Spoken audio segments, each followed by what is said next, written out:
be present today, or you want to review a question, or you had questioned about something, you are able to, uh, to go ahead and see the answer there. Two announcements. I just want to congratulate Olu for passing the test today. So good job. I know it's never easy. I would love, if she's here present today, I would love to say hello and congratulations. It's a long journey, right? It's a long journey for this day for you to have your certificate. You'll finally cross the threshold. Now you are ready, or at least the beginning of your journey as a prescriber.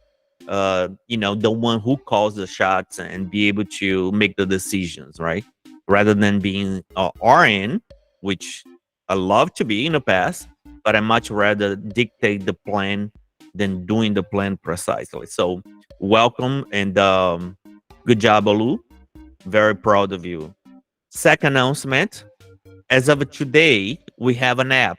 If you are on the go, if you are waiting for the bus, waiting for the train, you can watch our lectures on the phone.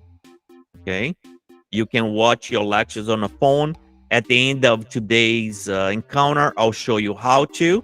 All you have to do is download the app, put in your username and password, and then you can watch your lectures on a phone on the go.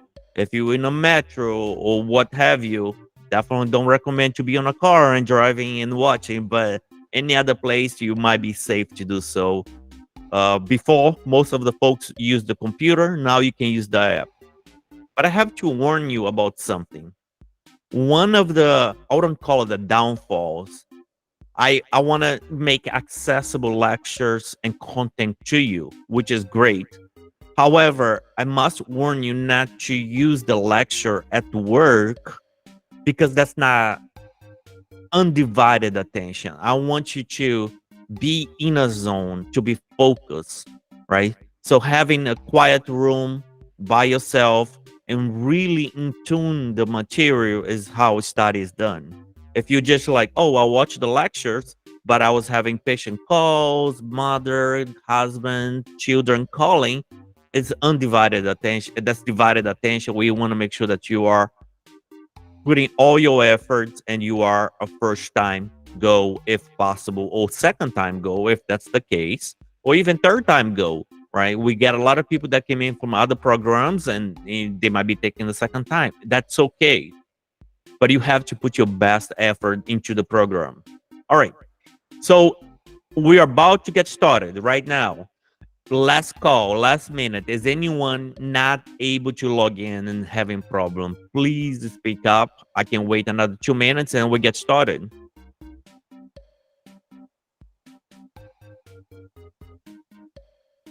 Okay, Hello. then. Yes, go ahead. Yes, hi. This is my first. This is Nadinia. Yeah, This is hi. my first. Hi. This is my first time doing this Okay, no presentation problem. you're doing. So I'm doing it from my phone. I'm trying to get it on my. I'm trying to get it access to my computer, but I'm having a little difficulty. But if it's Oh, okay that I do it on my phone for now. yeah, no, it's best that you stay with us no matter what. It's better when you can play. Sure, yes, you can do on your Okay. phone alone. I Okay. usually I do computer and the phone. The computer I read the question, the phone I answer. But you should be able Mhm. to play on your phone, by Okay. itself. However, it might be very small. Okay. Oh, okay. Oh, that's fine. I was just wondering if they can send me the connection by my email so that way I'll be able to hopefully log into it. Yes, absolutely. Let me go Okay. ahead. Shoot me your email on the text box on the right lower corner here, and then I'll go ahead and shoot you the link right now. Okay. I'm looking for the text box. Where is it? Is So it on on the is it right lower corner, you're going to see a lock, and then you're going to see a symbol next to it is the text message. a lock and then a symbol? Yeah, It's on the kind of right. hard to see it on it's kind of hard to see it on the Uh, phone. Yeah. Oh wait, it says start ye- yeah, there's a like a you know a there's lock. a there's five symbols on the right lower corner, at least in my computer. Okay. You know what? I will text it to you through my message, and then we'll do it that way Okay. because I just don't want to hold up time. All right. Sounds great. Text to me Okay. over a message, and we'll go ahead. Someone will log you in, send you by the, send you the link. Okay. Okay. All right. We're Thank you. about, yeah. So is anyone else having problems?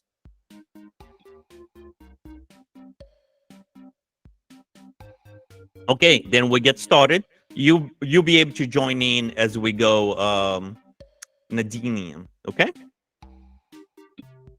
No problem. Oh, all right, we're going to get started. So before we get started, remember, you answer on your phone. Remember, you only have 1 minute per question. Do pick your best answer.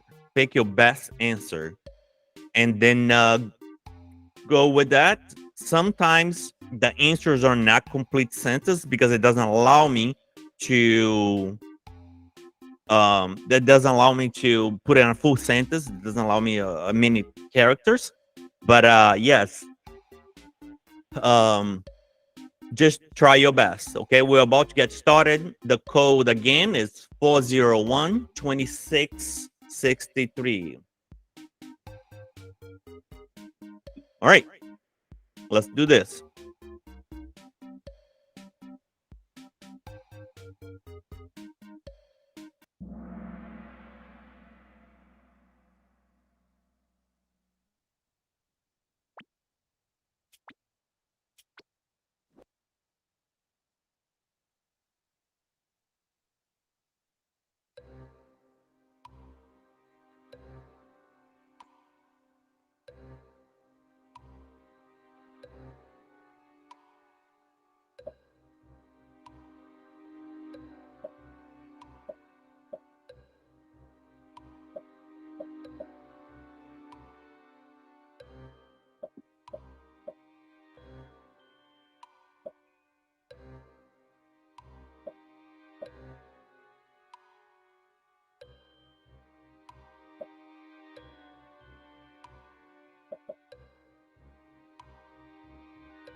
Okay, 1 second. All right, guys. So good job there. I know this question is a tough one, right? Why is it a tough one? Well, there is the case of more precise location, which would be the clinic, and there is the case of more traffic, would be the grocery store. But think about it. How many of you guys would go to the bulletin board at the grocery store, right? I can tell you that I probably never did. And for that reason, the women's community's health clinic would be the best choice. Female genders usually postpartum periods and premenopause women might find it beneficial to, to have explanation about major depressive disorder. Okay. Hard questions. I know that one would be kind of like iffy, but that's how we're going to encounter in the real test. All right. So where is the productions of neurotransmitter? Where does it happen in general, right?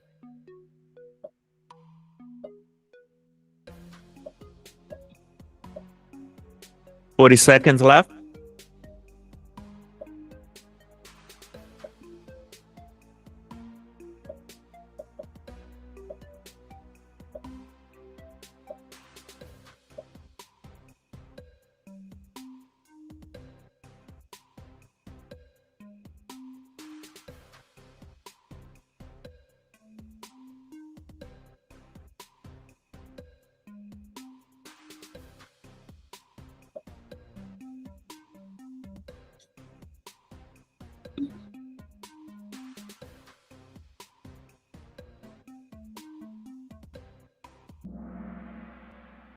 Okay. So it's very, very important to know where is the location of all neurotransmitters, especially serotonin, dopamine, norepinephrine.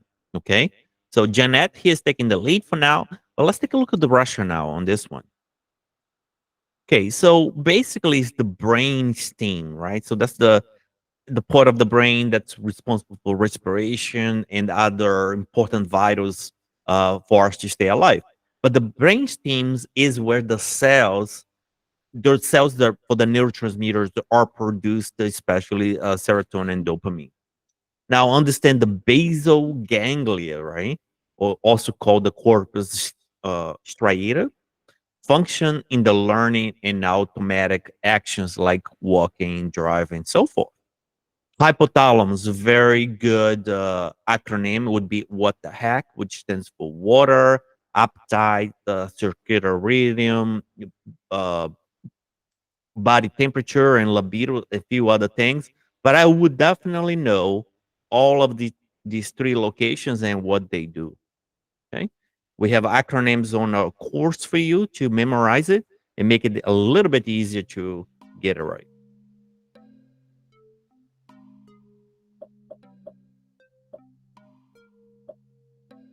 Come on, everyone needs to get this one right. Let's do this, guys.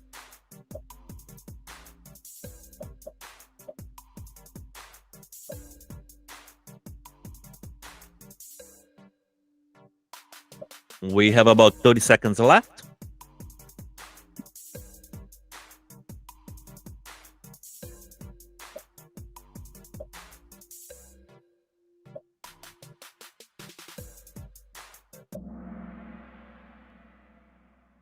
Okay.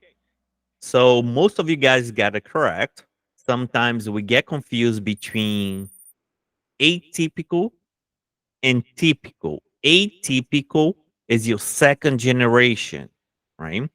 Typical is your first generation. Typical antipsychotics, first generation.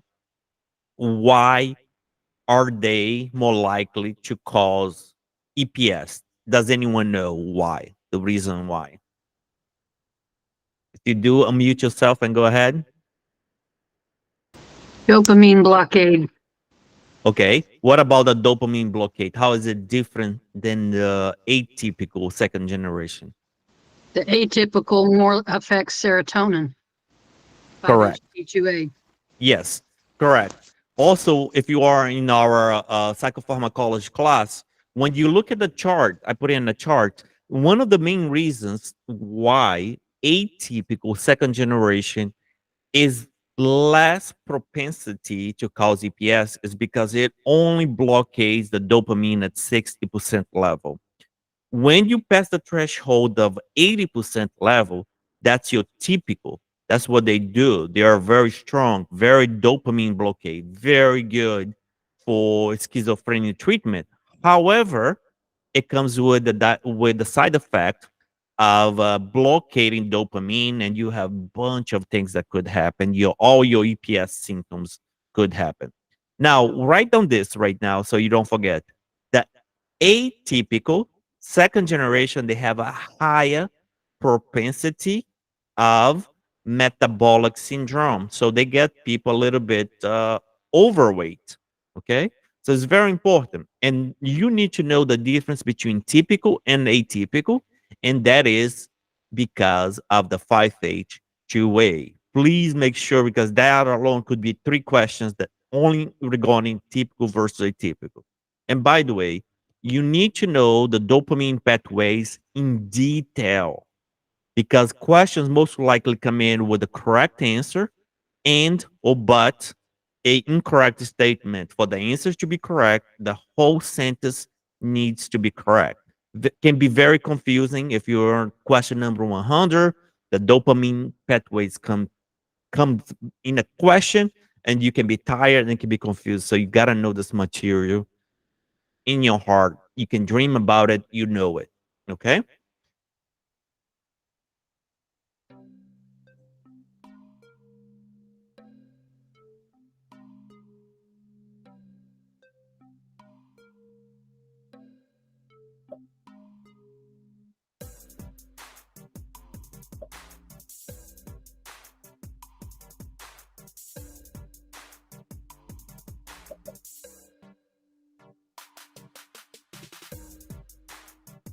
long questions.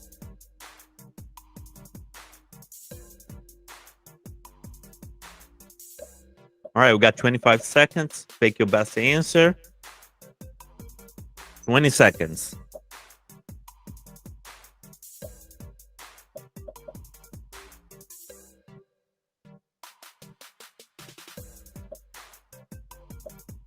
All right, 7 seconds. Pick your best answer, guys. All right, good job. So when do we talk about ADHD, right? Few things to be mindful is Jeanette still keeping the lead there. Um, Poor concentration and memory, right? It would be characteristics of ADHDs, along with restlessness, inattention, distractible speech patterns, overproductive speech, can't stop talking, affective liability, poor memory, and concentration. Know that there are three types of ADHD. It can be inattentive, it can be hyperactive, or can be a mixture of both. When you are diagnosing ADHD, very important point here is it has to be in two different settings. The kid cannot just be distracted, inattentive, hyperactive at home. Okay. It has to be two different settings at school, at home, or at the parent's house and the doctor's appointment, whatever doctor's office, right? So make sure you know that make sure there are three types, and make sure you can differentiate one type versus the other, because there will likely be a question in which they'll give you vague symptoms and ask you what type of ADHD that is. Right? Or most likely fits the best option.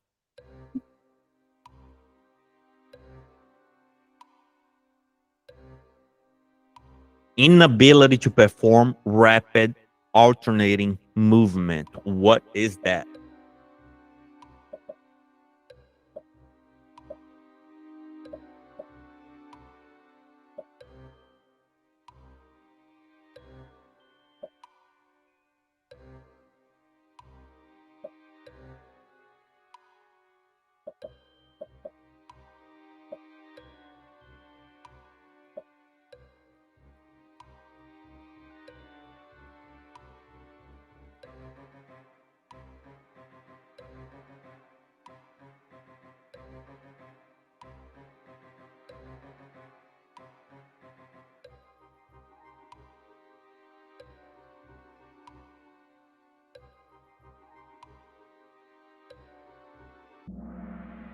All righty then.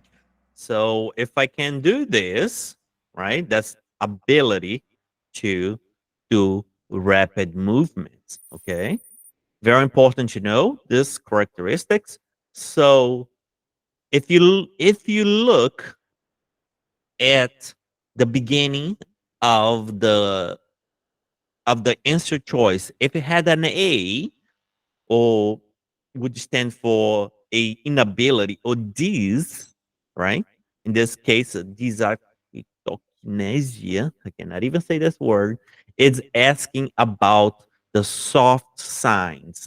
It's the inability that presents to perform alternating movements, right? Now, if I close my eyes and get this pen, and I can say, okay, this is a pen, right?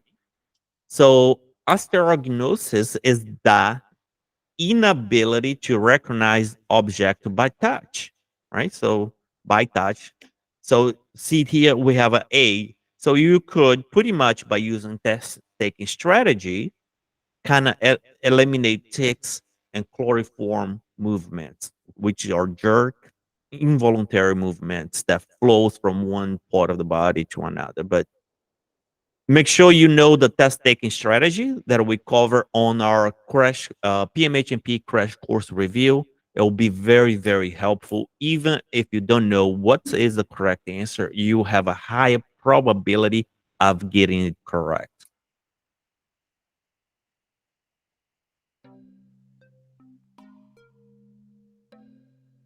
All right, everyone will get this one right. Very simple.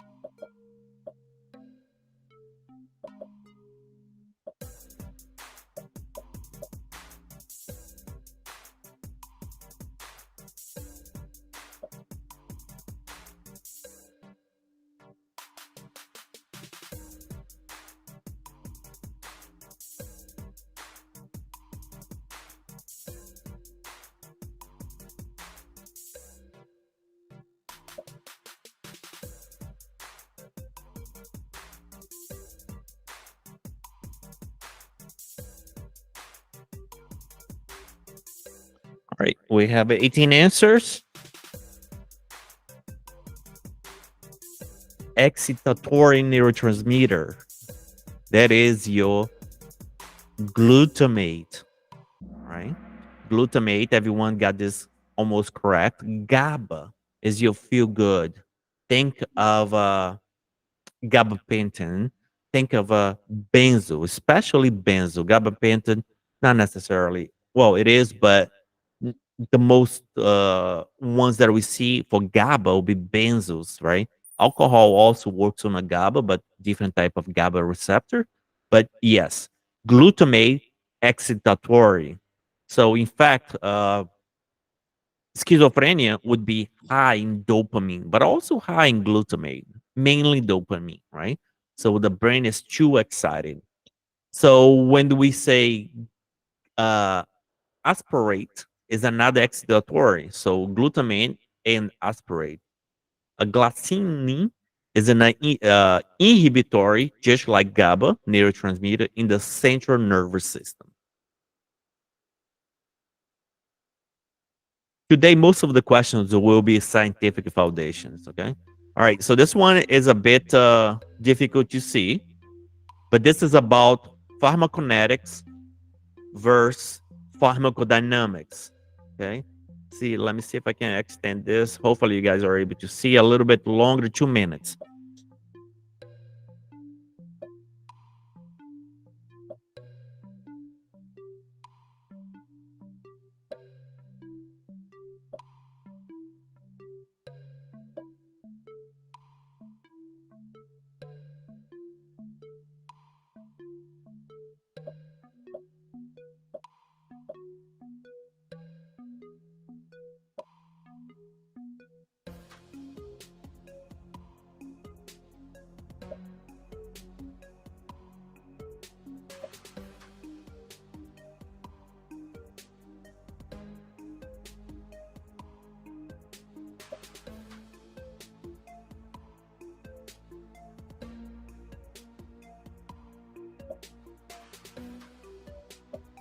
All right, 50 seconds.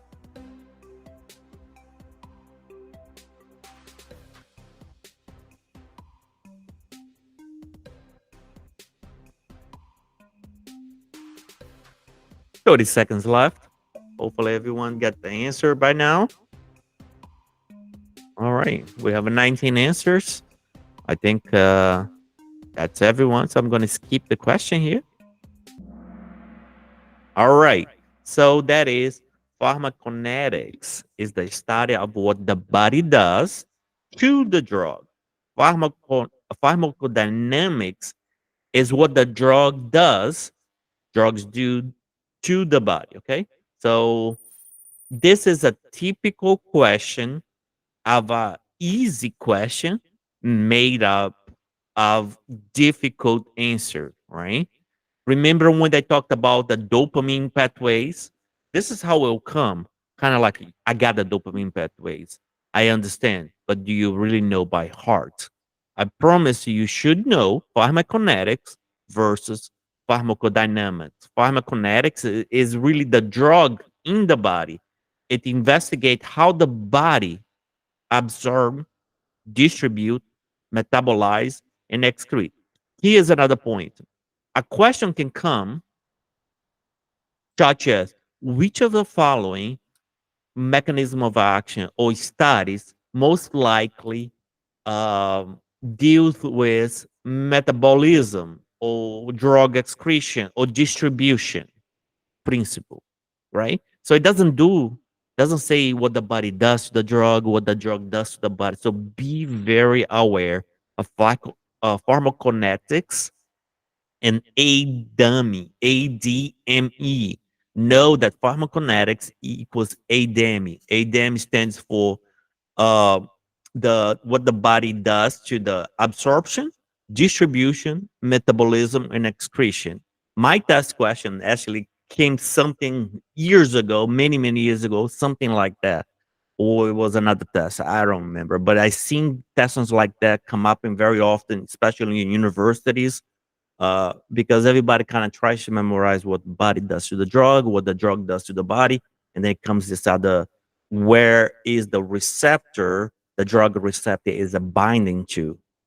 The same principle, but you need to know a little bit more in depth to answer correctly. So please make sure you know the difference between them two and how is the difference.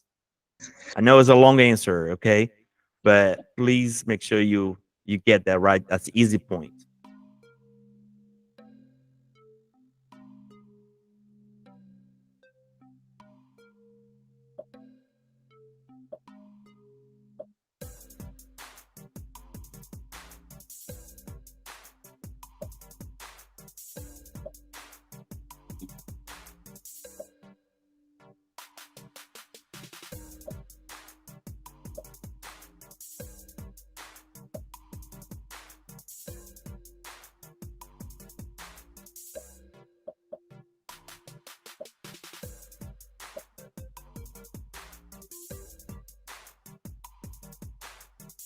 All right, we got 10 seconds left and 16 people answered the question so far. We're missing 3 people at least.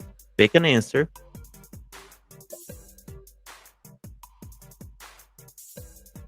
2 seconds. All right, pick an answer.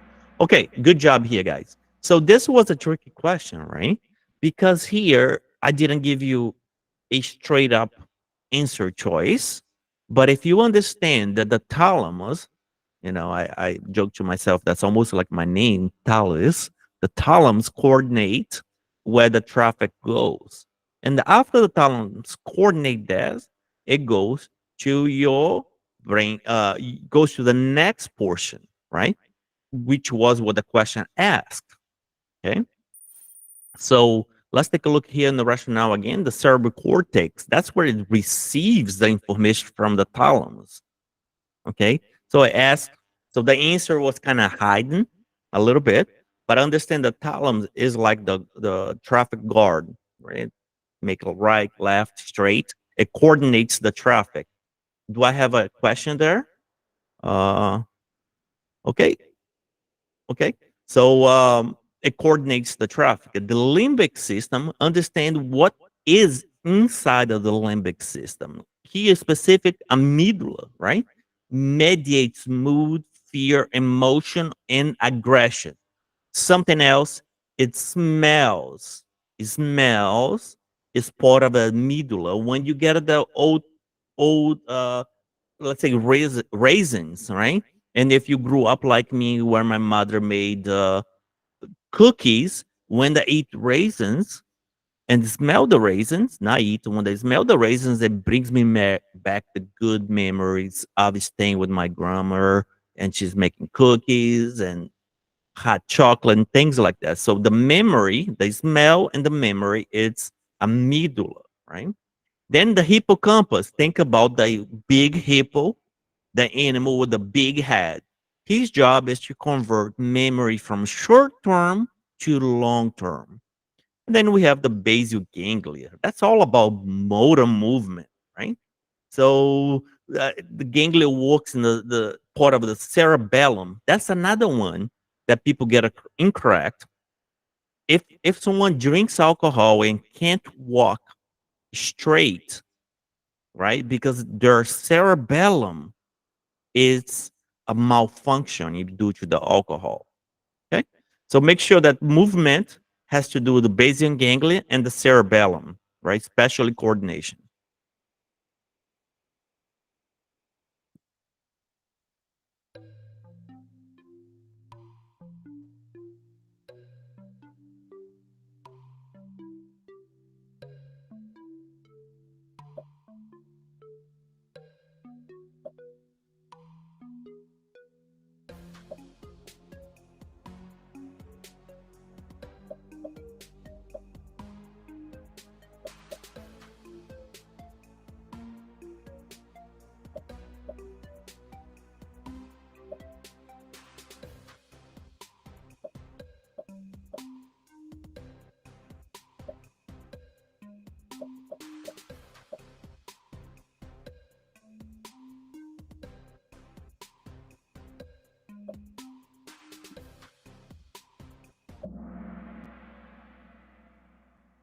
Okay, guys, well done there. So let's take a look. All right. So Kay is still in the lead there, and Jeanette is second place. So OCD, right? You wanna for OCD, you wanna pick a medication like Prozac or really any other SSRIs would be probably okay. Now, you can say, well, some SSRIs are not approved for OCD. Yes, that's correct. But why would that be? Well, one, if I have Zoloft, if I have Prozac, and I have other medications that are approved for OCD, and I am the maker of Praxil, right? Why would I want to spend the money 10 years to get in competition with other makers that are already making money in the drug. So sometimes just the class itself can be used off label. When you're doing prescription off label, make sure you write it down specifically the reason why. And that is a test question content, right? Here we have lorazepam, thoraxine, and Phenergan, and other options that are not the best options for OCD is an SSRI, uh, or the best options, Prozac specifically.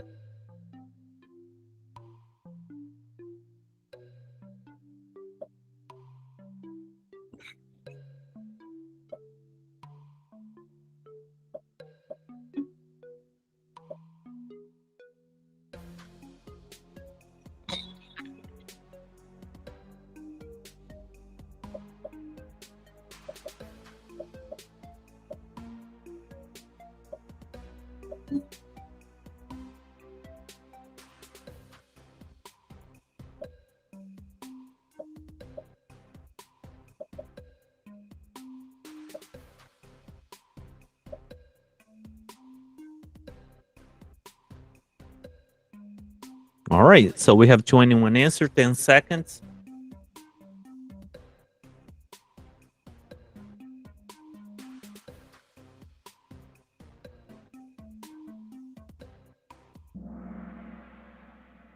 Okay, so I kind of knew that this would happen. So let's talk about, before we look at the answer, and I am very, very convinced the reason that you picked psychosis is because you saw dopamine, and you know that the increase of dopamine is related to psychosis. But that's a very common uh, test taking strategy that we emphasize. It's a decrease. So after you read the question, put your hands over the answers and ask yourself, what is the question asking me? Because if I read the question too fast, and I almost guarantee you that's the reason why some of you pick psychosis because you saw dopamine, but psychosis increase of dopamine. The question asks for a decrease. So every time from now on, before you answer a question, ask yourself, practice this, because that way you don't miss those easy points. What is the question asking me? And if you know what the question is asking you, you can come up with your own answer, and then you just match the answer with the answer choice. The answer that you came up in your head, you match it with the answer choice. That will make things a lot easier. People can lose about 10 to 5% of your test. That easily could be 10 questions, 15 questions, just because of a small distraction. Ask yourself, what is the question it's asking me? He is asking me about dopamine. What is dopamine? Well, we know dopamine is pleasure and motivation. What is the opposed of motivation? Be anhedonia, right? I just don't want to feel pleasure. I just don't feel pleasure, feel unmotivated. I don't want to leave the room. For that reason, would be the best answer, right? Choice.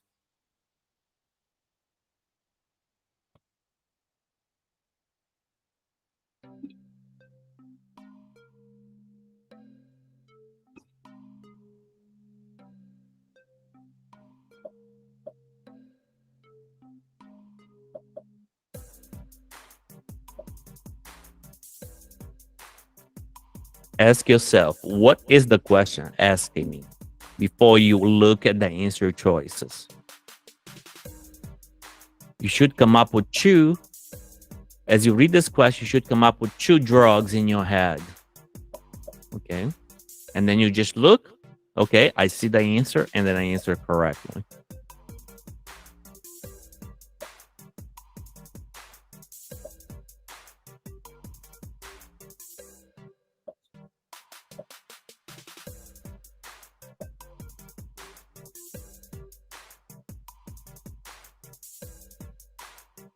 All right, 3 seconds, pick your answer. Okay. So as you look at uh, autism spectrum disorder, you saw question related to autism in regards to tempering down. You should know that Abilify and Risperidone would be your answer choice, right? This is an autism spectrum disorder, right? Uh, that would be the best answer, right?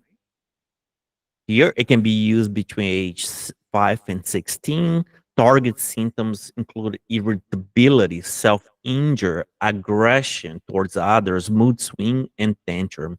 And so it's abilified. So when you hear to decrease irritability in order for autism, think about Abilify and Risperidone.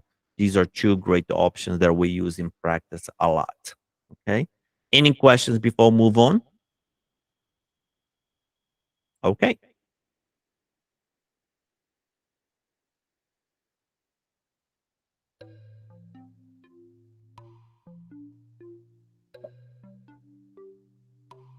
So it's asking you environmental risk factors. Even if you don't know the answer, you can use process of elimination here.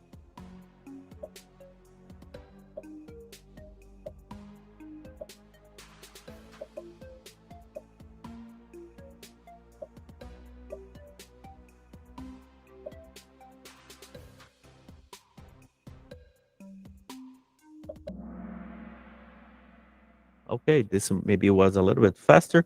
So if it asking you for environmental factor, that would not be exercise, right? So the only thing that's bad between the three answer choices is infection, right?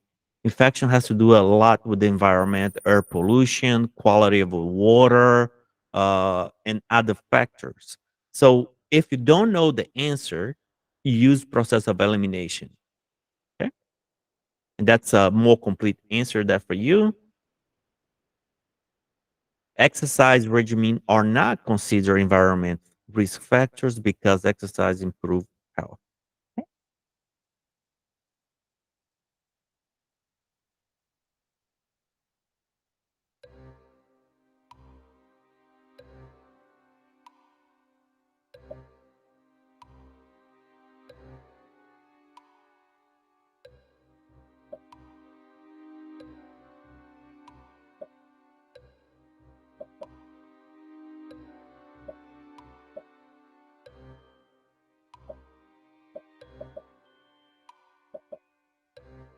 Only use what the question gave you.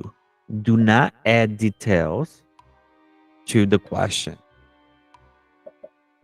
Do not add the example of what you would do in your hospital or clinic. This is going to be a good example of that.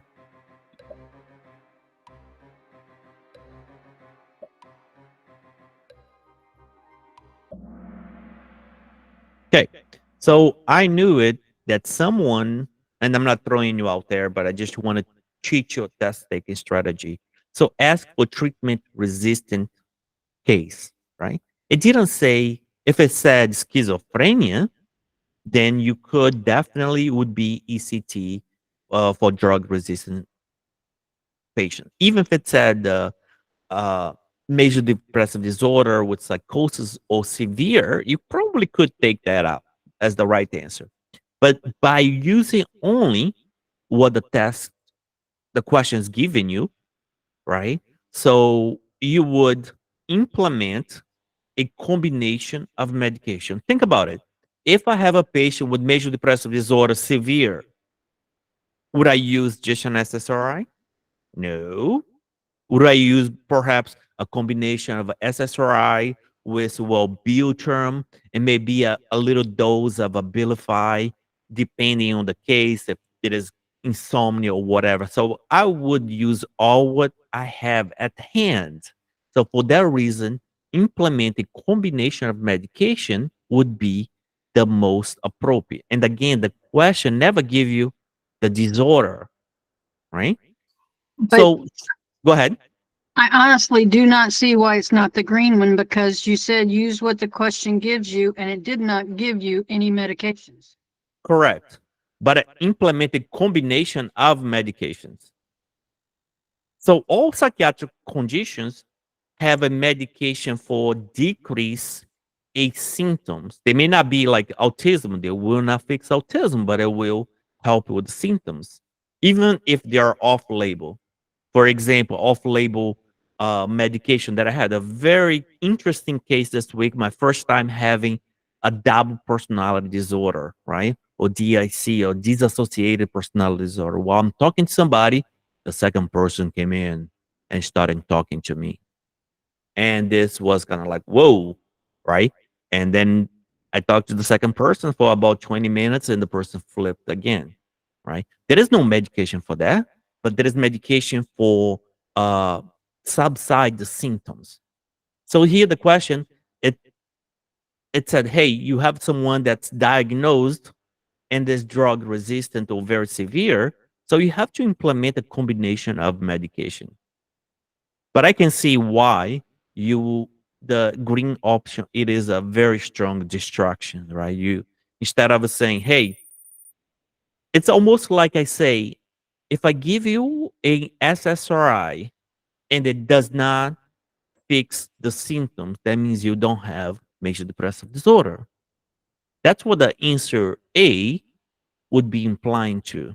No, it could be that the patient didn't take it, the right drug, the right amount, a higher combination or higher dose for a longer period of time.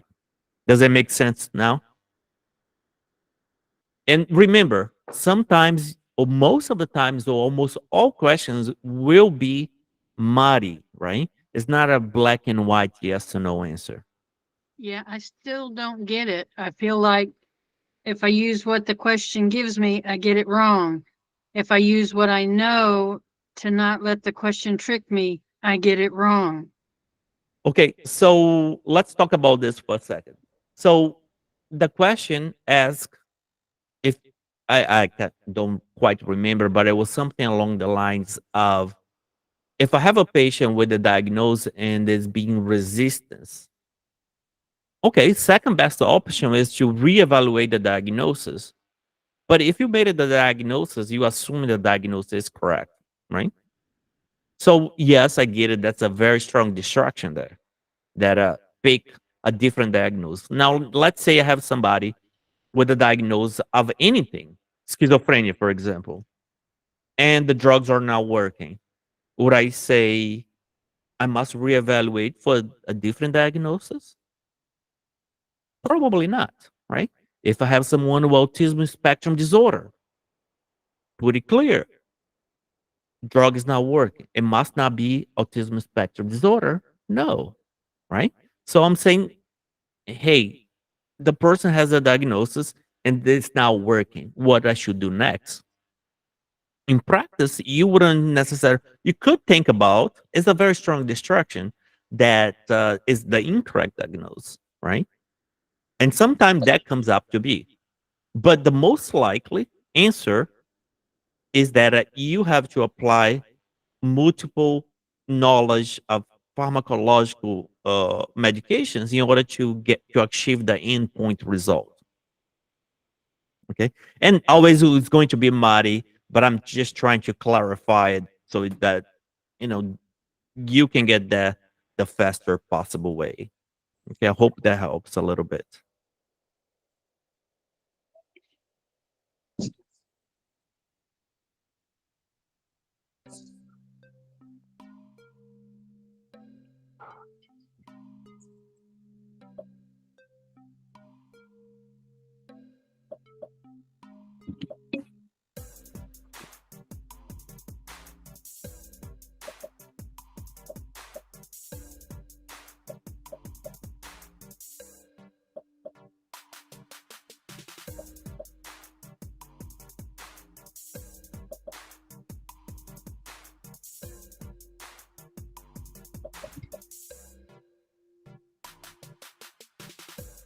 The question is asking for a biological factor.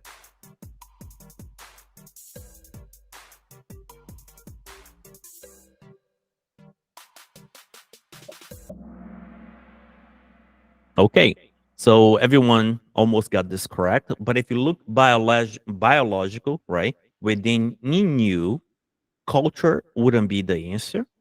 Family religion would not be the answer. And massive spread of social media related content would not be the answer. All of them would be the answer if asked for genetic or possible factors that influence um, one's personal sense of identity, right? But if it's biological, it has to be in you, in your family. And for that reason, the pre and postnatal hormone levels is associated with that.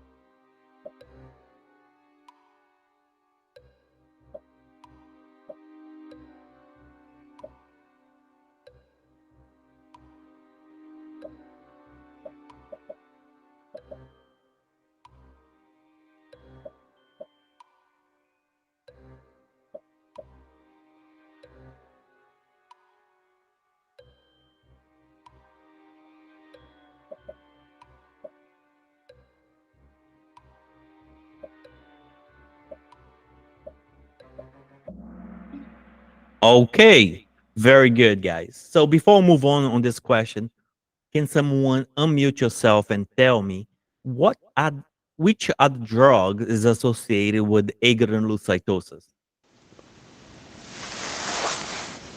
Clozapine. Clozapine, yes. But another one? Carbamazepine. Carbamazepine. Okay. So let's talk about carbamazepine for a second here. What else is carbamazepine associated with? Stevens-Johnson syndrome. Right, Stevens-Johnson syndrome.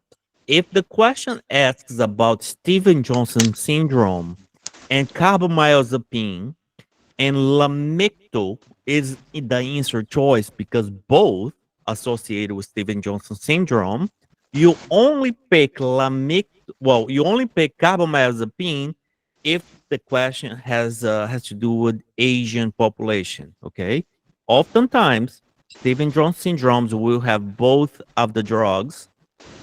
Pick lamictal if it doesn't have Asian population. Pick carbamazepine if it has Asian population. Okay. So what is the ANC magic number to stop the drug? Is it less In than 1,000? less than 1,000. The book, the purple book, it says 500 times, and the time says 1,000. The magic number is 1,000. Okay. Now, if someone is on carbamazepine or clozaril and is doing great, is working very, very well. However, have a sign of a fever, what do you do? Discontinue the medication. So, yes, correct. So, anytime you have signs of infection, you must discontinue the medication regardless how the patient is doing. Okay. All right. Let me unmute yourself now.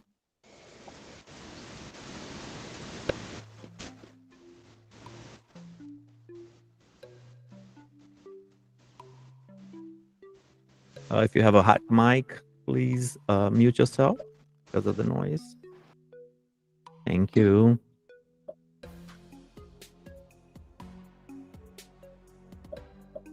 If you're an ICU nurse, think about this, right? What drugs do we give to move a substance from in and out of the cell during a diabetes high blood high glucose level, right?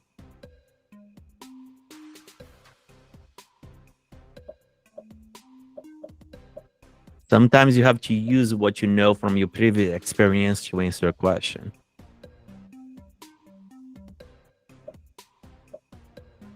All right, we have 22 answers, 4 seconds. All right, very good, guys. That's potassium. If you are an ICU nurse, you probably have had someone with high, 1,000 DKA, right? So what do? We give insulin to exchange the potassium from in and out of the cell, right? So potassium is the answer here. Um, let's go ahead and take a look here on the um, rationale, right?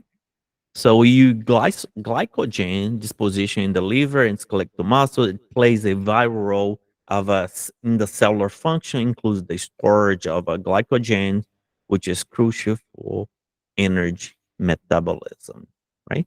And that has to do a lot with potassium exchange in and out of the cell.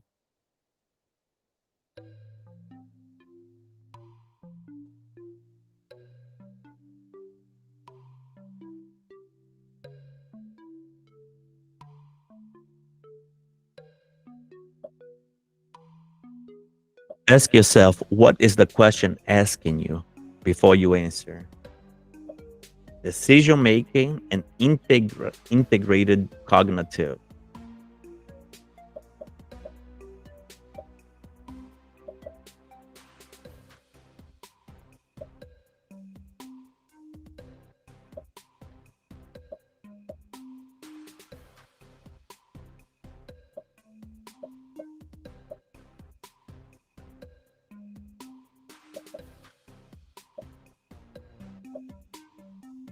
All right, we got 8 seconds. Take your answer.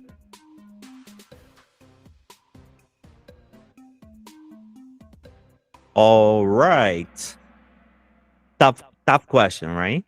So think about this: someone that's not motivated, someone that is apathic, doesn't want to take a decision. Dopamine is involved in the decision making, integrated cognitive. No wonder when do we give Wellbutrin or ADHD medication, it's full of dopamine, right? It is the neurotransmitter that plays a significant role in reward, motivation, and regulation of mood and attention. Dopamine is mood and attention. Okay. Good job there. Norepinephrine will be a fight or flight reaction, right? Stay or go. And serotonin has to do with pain, sleep.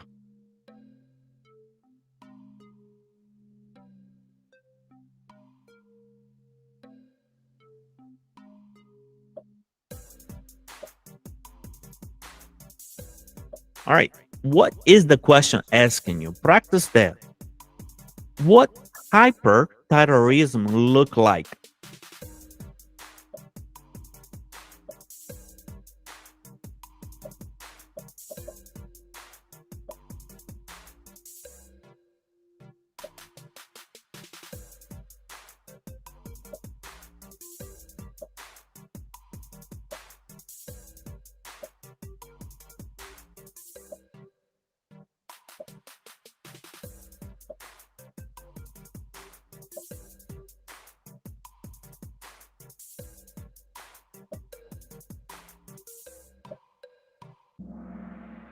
Okay.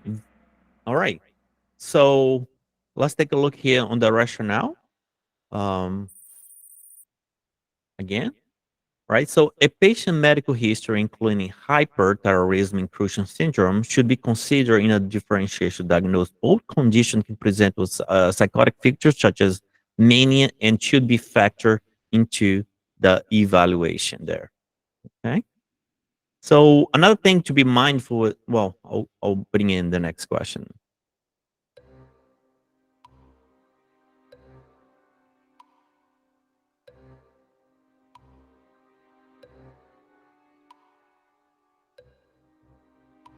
Okay, before you answer this, I'm asking what sign is not sign of hyponatremia? Okay.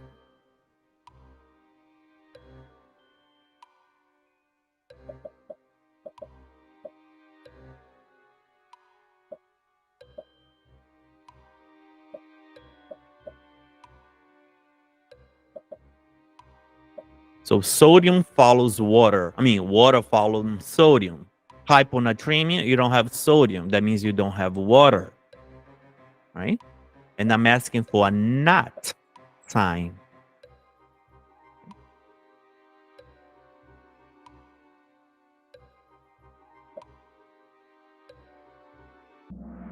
Okay. So very, very, very confusing here, right? Very confusing. Because not only I'm asking for a not sign of a hyponatremia. So if I have hyponatremia, right? I don't have enough sodium. But it's a trick question because the not, right? So low jugular vein pressure is not typically associated with hyponatremia. Signs of a hyponatremia usually includes weight gain, decreased urinary output, lethargy. Low jugular vein pressure is not commonly observed. Okay. So that's a typical question in which you probably knew the answer, yet the way the question was, elaborated was confusing. But try to ask yourself, what is the question asking you? Very confusing.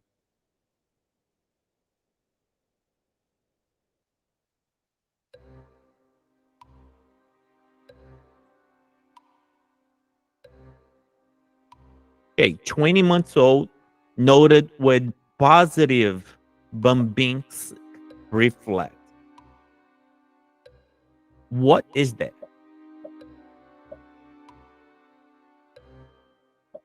Positive Bumbinski, 20 months old, not 20 years, 20-month old baby, right?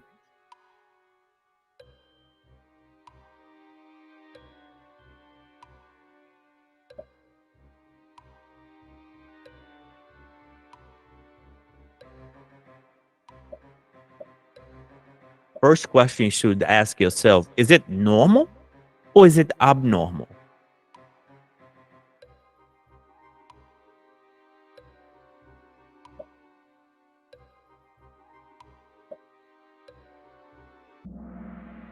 Okay, great job, guys. That is normal. Up to 24 years old, 24 months or 2 years old, right? So if it's normal, there is nothing else to do, right? It's a positive Bambisk is expected in some children up to 2 years old. Okay. So good job there for those that got it correct. If you didn't, now it's something else that you can put into your knowledge bucket and get it next time.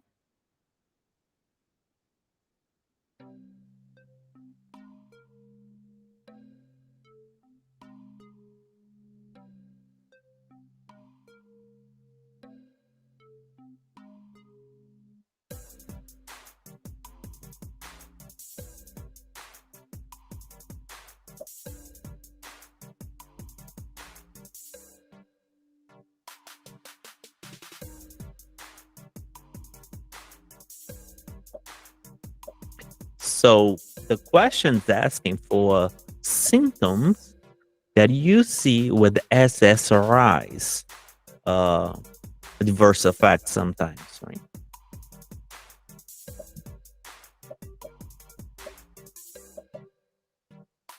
So the whole thing could be said that what side effect you could see with an SSRI, which of the electrolytes would be abnormal.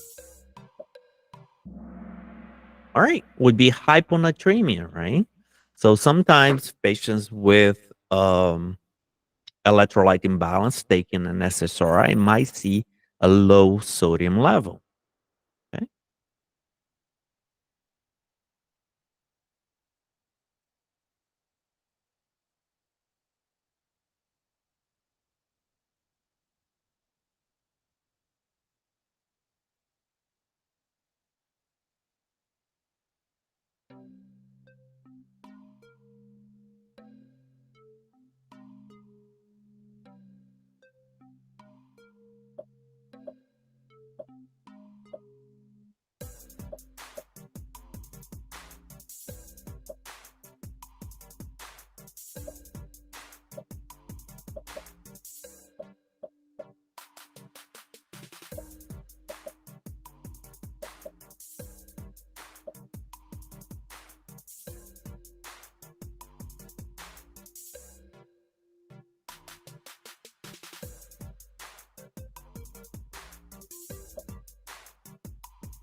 All right, 10 seconds left.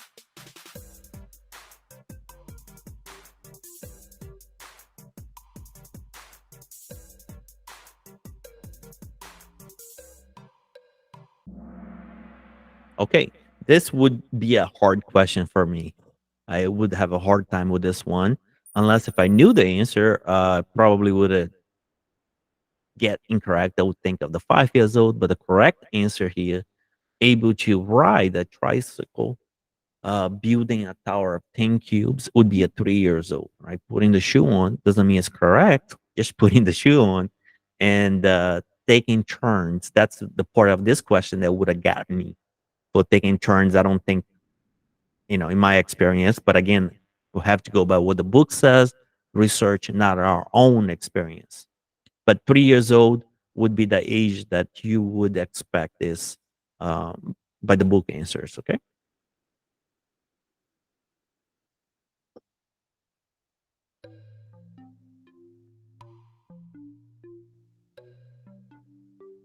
So we're looking for somatic nerve system, right?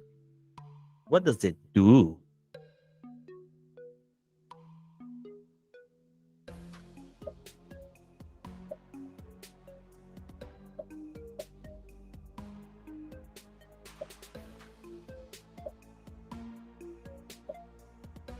That's your basic anatomy.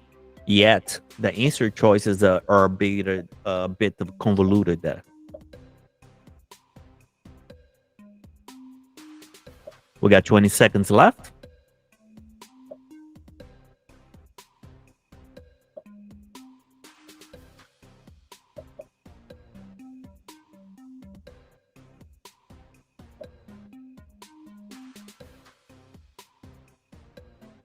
Two seconds, pick your answer, and boom, right? So somatic has to do with the muscles, has to do with the information getting from the central nervous system, pass it on to the muscle, skeletal muscles, right? That's what somatic means. Good job there. Jeanette is taking the second place there. Okay. So somatic nervous system convey the information from the central nervous system to the skeletal muscle in producing a movement, right?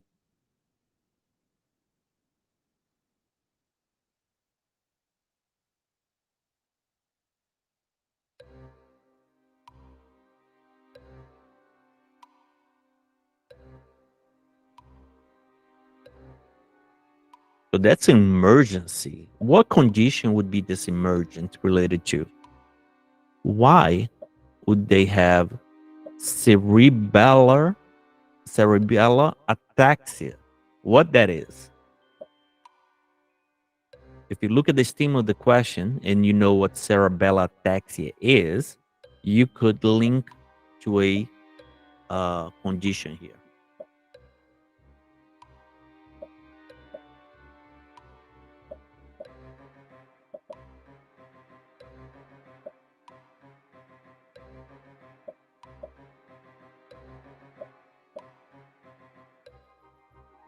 This is a chronic condition, okay? So good job. I can see why alcohol intoxication would be the next best choice. But when you have, just because you know, it, generally speaking, this is more of a progressed amount of alcohol over time, right? So that fits the bill for Wernicke's encephalopathy. Okay. Remember, cerebellum ataxia, right? Cerebellum has to do with movement. You could kind of link to that. Then you'd have to disseminate between alcohol intoxication versus Wernicke encephalopathy. Okay. And what do you do? It's caused by thiamine deficiency. You give them the banana bag and thiamine uh, so that they can get better. If treated early, it can bring good results.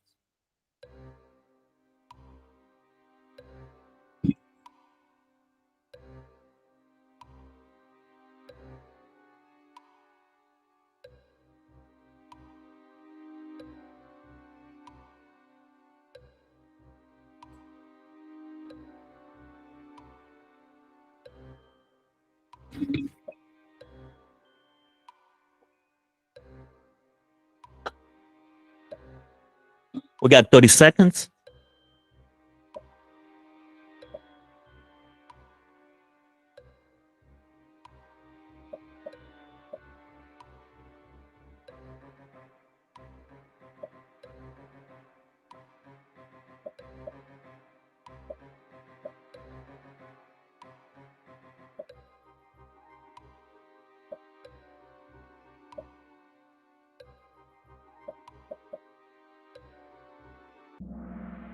Okay. Very difficult questions, long. Ask yourself, what is the question asking, right?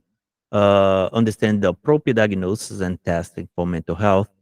Probably I could have put in more into the answer choice, but it kind of did not allow me to put a complete answer there. Okay.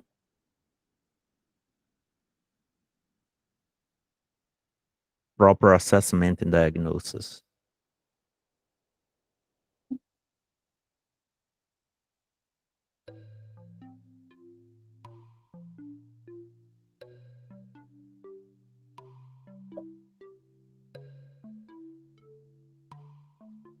All right, we're looking for Alzheimer's type. Right? What is accurate about Alzheimer or best answer choice?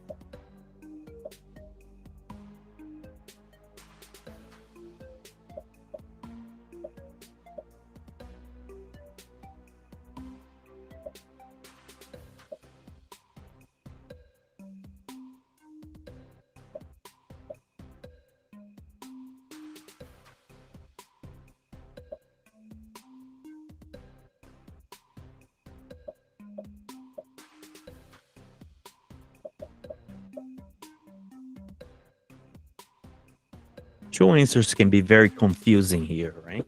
But which one we know for a fact is okay.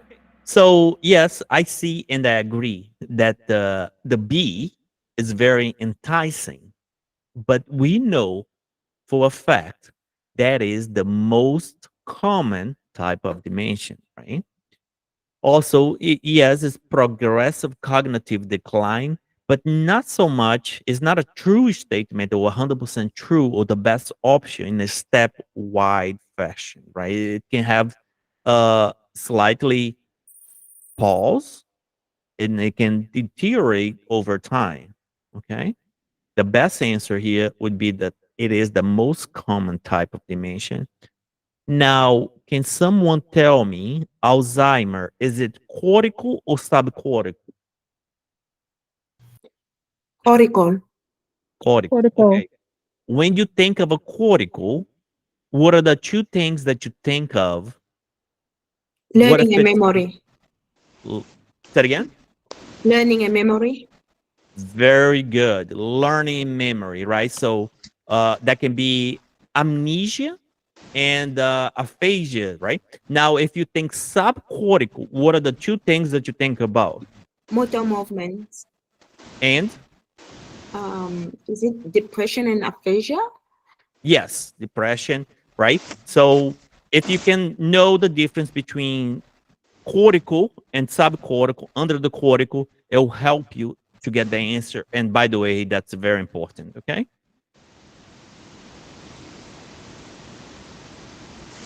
Someone has a hot mic there.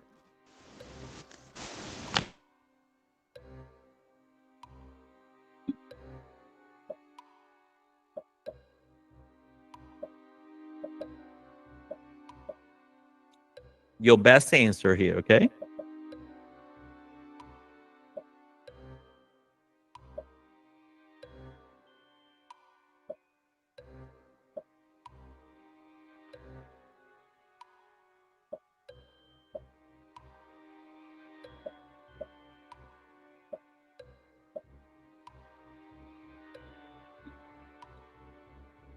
Pick your best answers. We got 15 seconds left.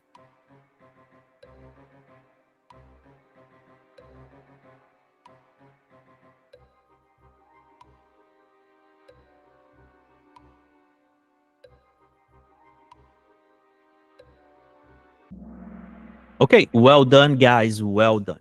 So here the question came in disguise again, or the answer, right? I say you need to know the medication that causes mania-like symptoms or psychosis-like symptoms, and you need to know the medication that causes depression. And I say for both of them, steroids is the answer choice, right? Well, but it's up to you to know that prednisone or corticosteroids is part of the steroids. So I didn't, if the answer choice had the steroids, it would have been simple from what we said in our lectures. But he is in disguise. So always looking up, okay, if you know the answer, but it doesn't match what you're looking for, what's the closest to it? Corticosteroids can cause mania, psychosis, depression, anxiety, and like. So Jeanette took the lead there. Good job.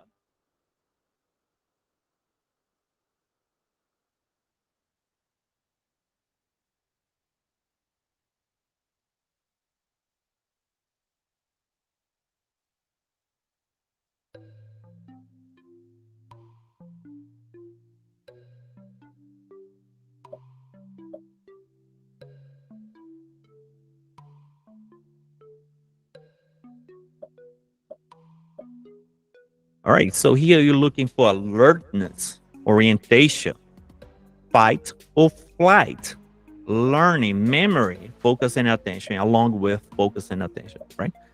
Keyword, fight or flight.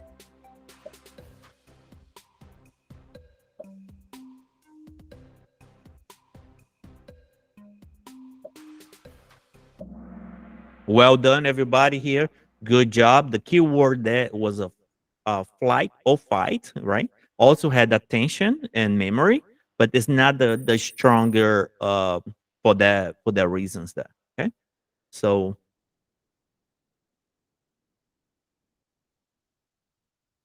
remember, if you see a tiger, you gotta run or fight it. That's your norepinephrine. Just don't stand there now, please. All right, the hypothalamus. What does it do? Not the thalamus, the hypothalamus. Not the hippocampus either.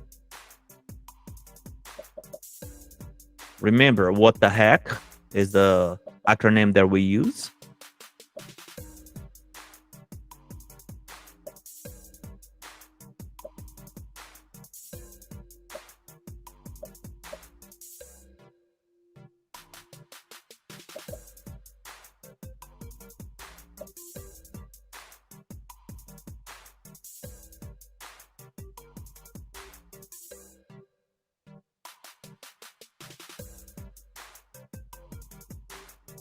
All right, got 7 seconds. Pick your best answer.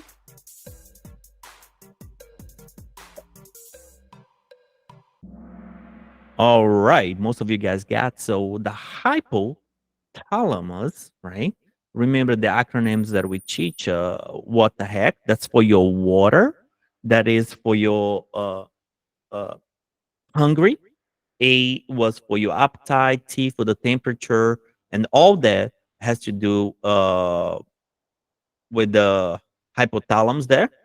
So actually, the answer here it's a bit different, but that is the hypothalamus, right? So I do apologize for the answer here that does not match the question.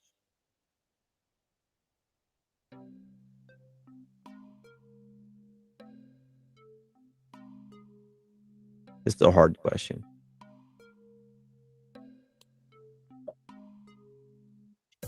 On the test, if you encounter a question that you have no idea and you apply your test taking strategy, pick the answer and move on. At least save your time. Try to disseminate if you can do a test taking strategy, eliminate 2 best answers, save it, and move to the next question. Don't be thinking about it too much. If you don't know, you don't know this one.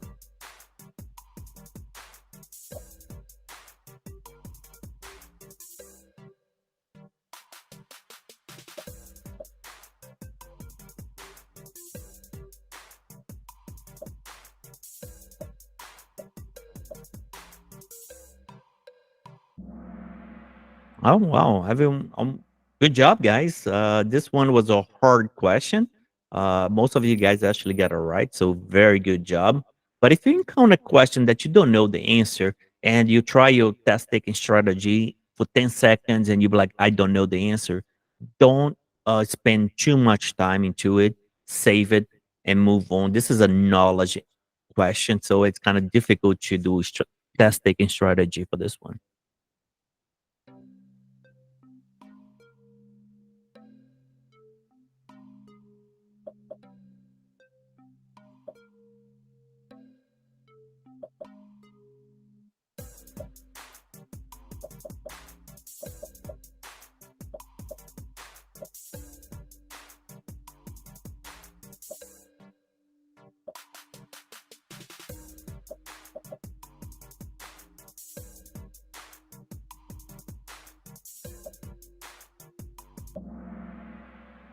Okay, very good. I want to touch point on one thing here, right? So if you, my patient, actually, one of my patients that I got this week, he was in a second generation antipsychotic, also known as SGA. He had gained 40 pounds and had not had any labs. And I acquired this patient from another provider that was going on leave, right? So the first thing I'm going to do is collect his labs. I want to know the lipid levels. I want to know the A1C levels. I want to know about his electrolytes. I want to know about his circumference. If the question ever asks you what is the first sign that you see on a patient, it has to be your circumference level, or the ratio there is the likely the correct answer. Now pay attention this cue here. You have a patient that's been stable, like my patient. He was stable but has gained 40 pounds.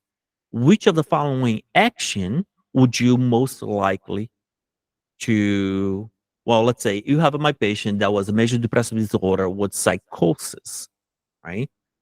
He says life is going well. He's sleeping, he's eating, he's feeling good.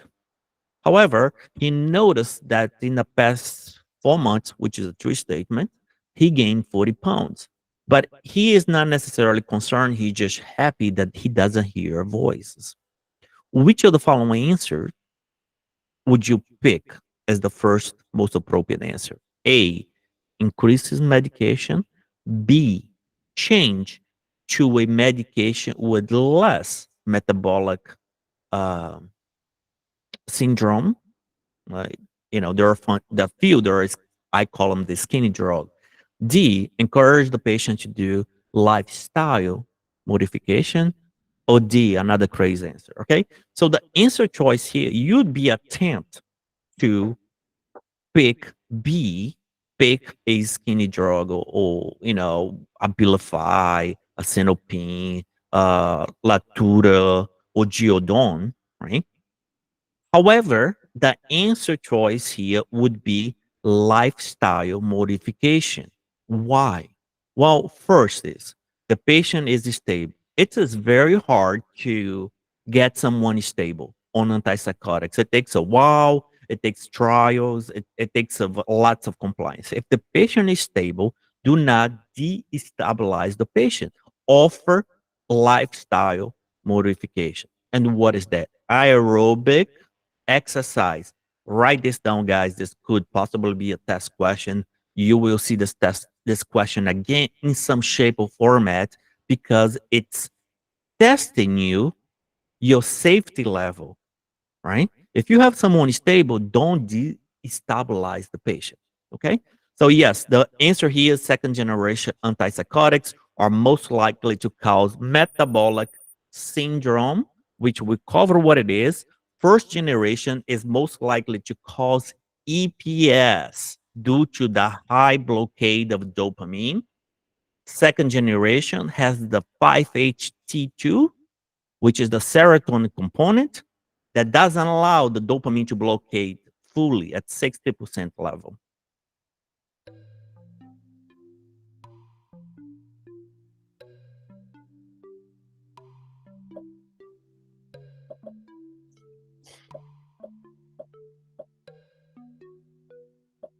right, I think we've seen this question before. Antipsychotic, clozapine.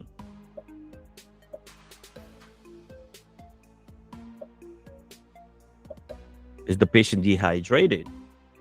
Increased metabolic syndrome, right? Metabolic rate, actually.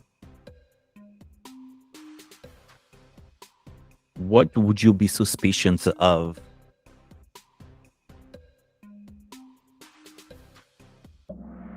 Okay, well done, guys. So we covered this earlier, right?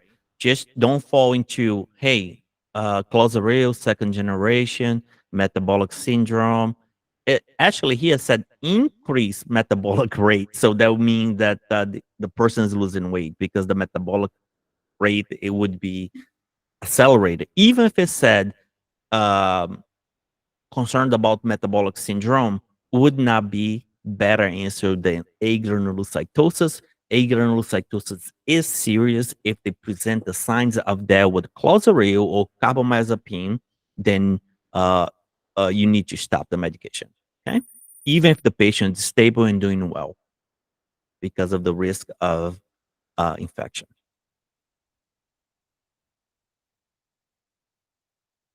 Good job, everyone. Almost all of you guys got that question correct. We covered it earlier, so I repeat myself for a reason a lot of times. Okay.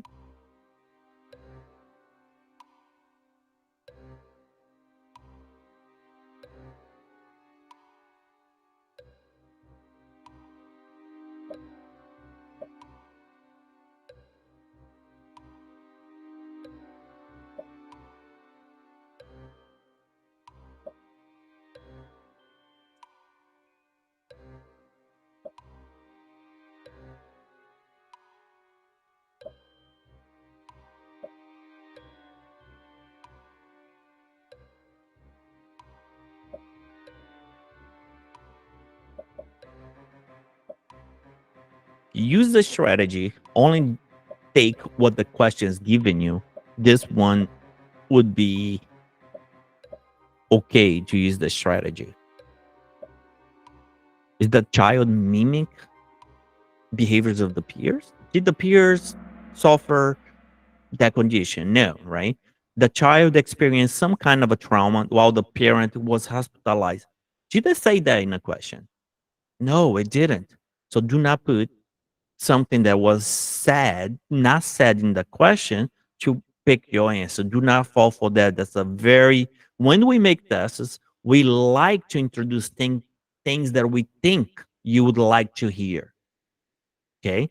But it was never said in a question, right? So the only thing here is the child is experiencing PTSD or trauma related symptoms, right? So, and they cannot be the child is experiencing symptoms of autism with repetitive behavior. The question did not provide anything related to autism disorder. Okay.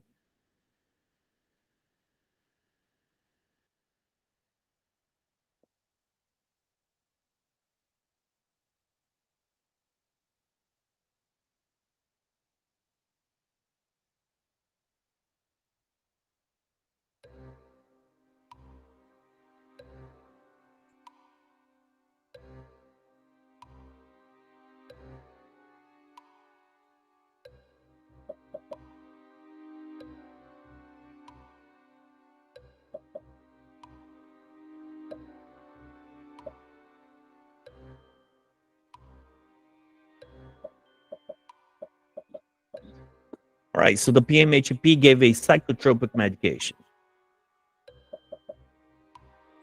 The patient reports he can't stop pacing or shaking his legs. We're looking for a neuropsychological test, right? Oops, did I key this question incorrect? 1 second, guys. I haven't ever heard of bars. So bars, right? So what is the bars? Anyone know what the bars is? The bars test. It's for EPS. EPS, right? And more specifically for akathisia, right? So that is one that you need to know for sure. So anyone can tell me what the AIMS scale is?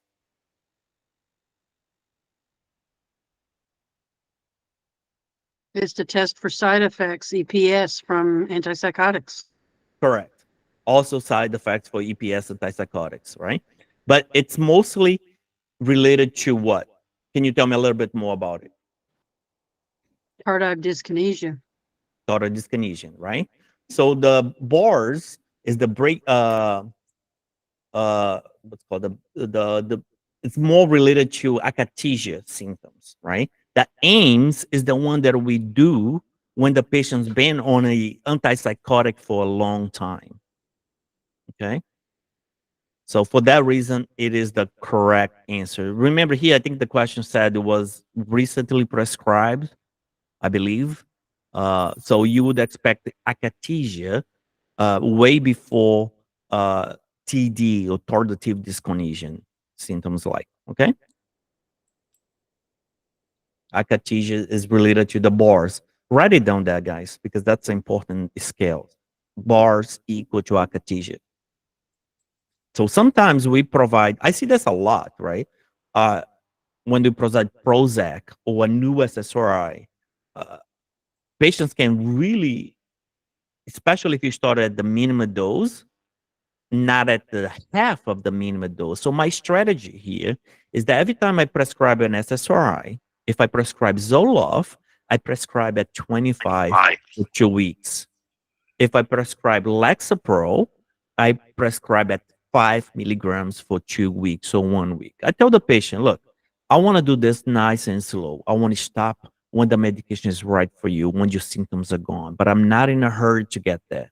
Understand that this might take uh 8 weeks or so, right? Uh then kind of just go with slow. Go ahead, please. Who raised your hand there? Yes, May. Now looking at the answer, I Mm-hmm. know this for a fact. But Mm-hmm. I think I got thrown off because I didn't have the definitions, the whole definition. Do they give Right. us just the acronyms, or they will give us the whole thing? Actually, that's a very, very good question. Okay. Now think about this.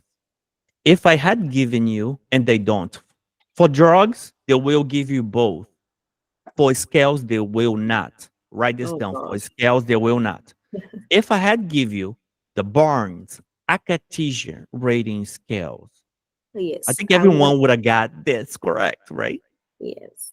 So, and that is um, a something that got me sometimes when I was in school because I memorized all the scales by the acronyms, but not by the name, or by the name, but not by the acronyms. Okay, so please, please, please know that the bars, if you don't want to know the whole thing, equal akathisia. AIMS equals for TD for those with the psychotic features. You want to make sure they're not having symptoms of EPS long term. Okay, but very good question. If it could be a case in which you would get a question wrong, even though you know the material, just because you were like Barnes akathisia rating scales. Okay. But the question will not give you the whole answer. I promise you on that one.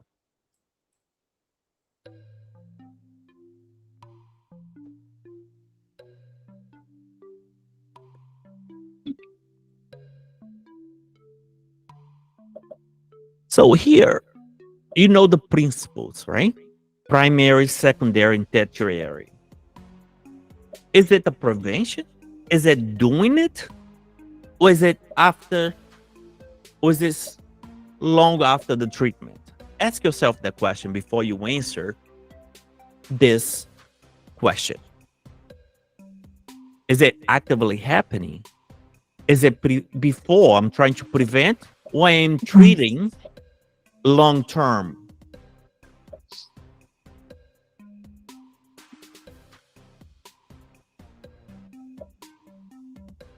Or it's something else?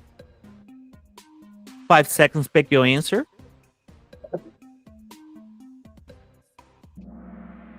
All right, guys. So good job here. It is active in the treatment, right? A disaster. It went active.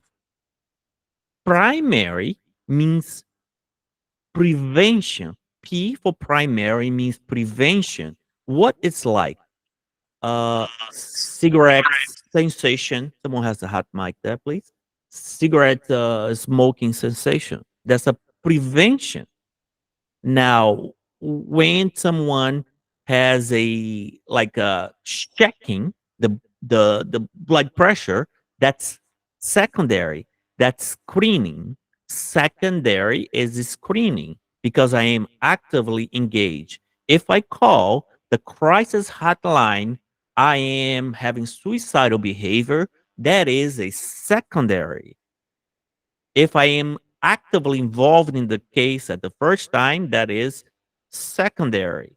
After the patient's been treated for diabetes, now she is on the medication long term, doing exercise to lower her diabetes, better cardiovascular. That is tertiary. Doing the exercise before they get the condition, that is primary. Do you see how exercise can be both? Look at the question. What is the example? Um, let's say giving uh, a class for pregnant females about postpartum depression. That would be primary because they don't have the depression symptoms at that moment. Once they gave birth and they feel detached, that would be secondary. Once we are treating them, they'll be tertiary. If you do not fully understand this concept, please let me know because you will get one or two questions. That's easy hanging fruit. Let's do this, guys. Do not throw away your chance to pass this test. Know it really well.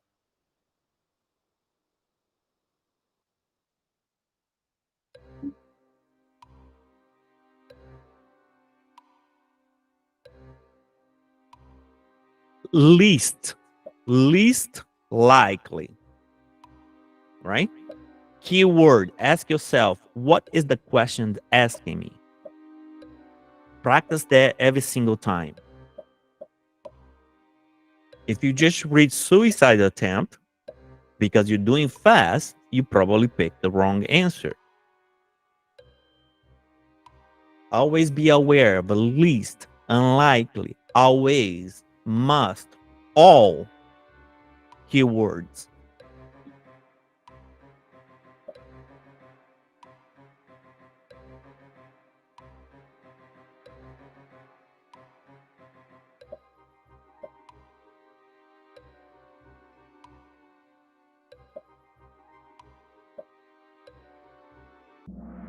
Okay, well done, right?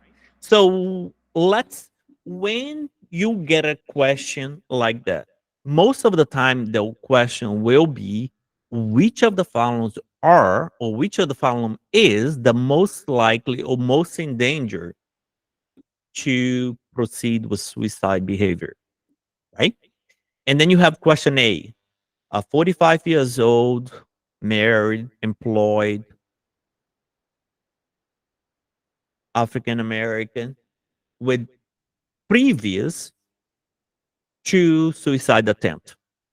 Option B, a white male, 55 years old, divorced, lost his job, and feeling hopeless. Which one would you pick? Option A, with the two previous suicide attempt, or option B?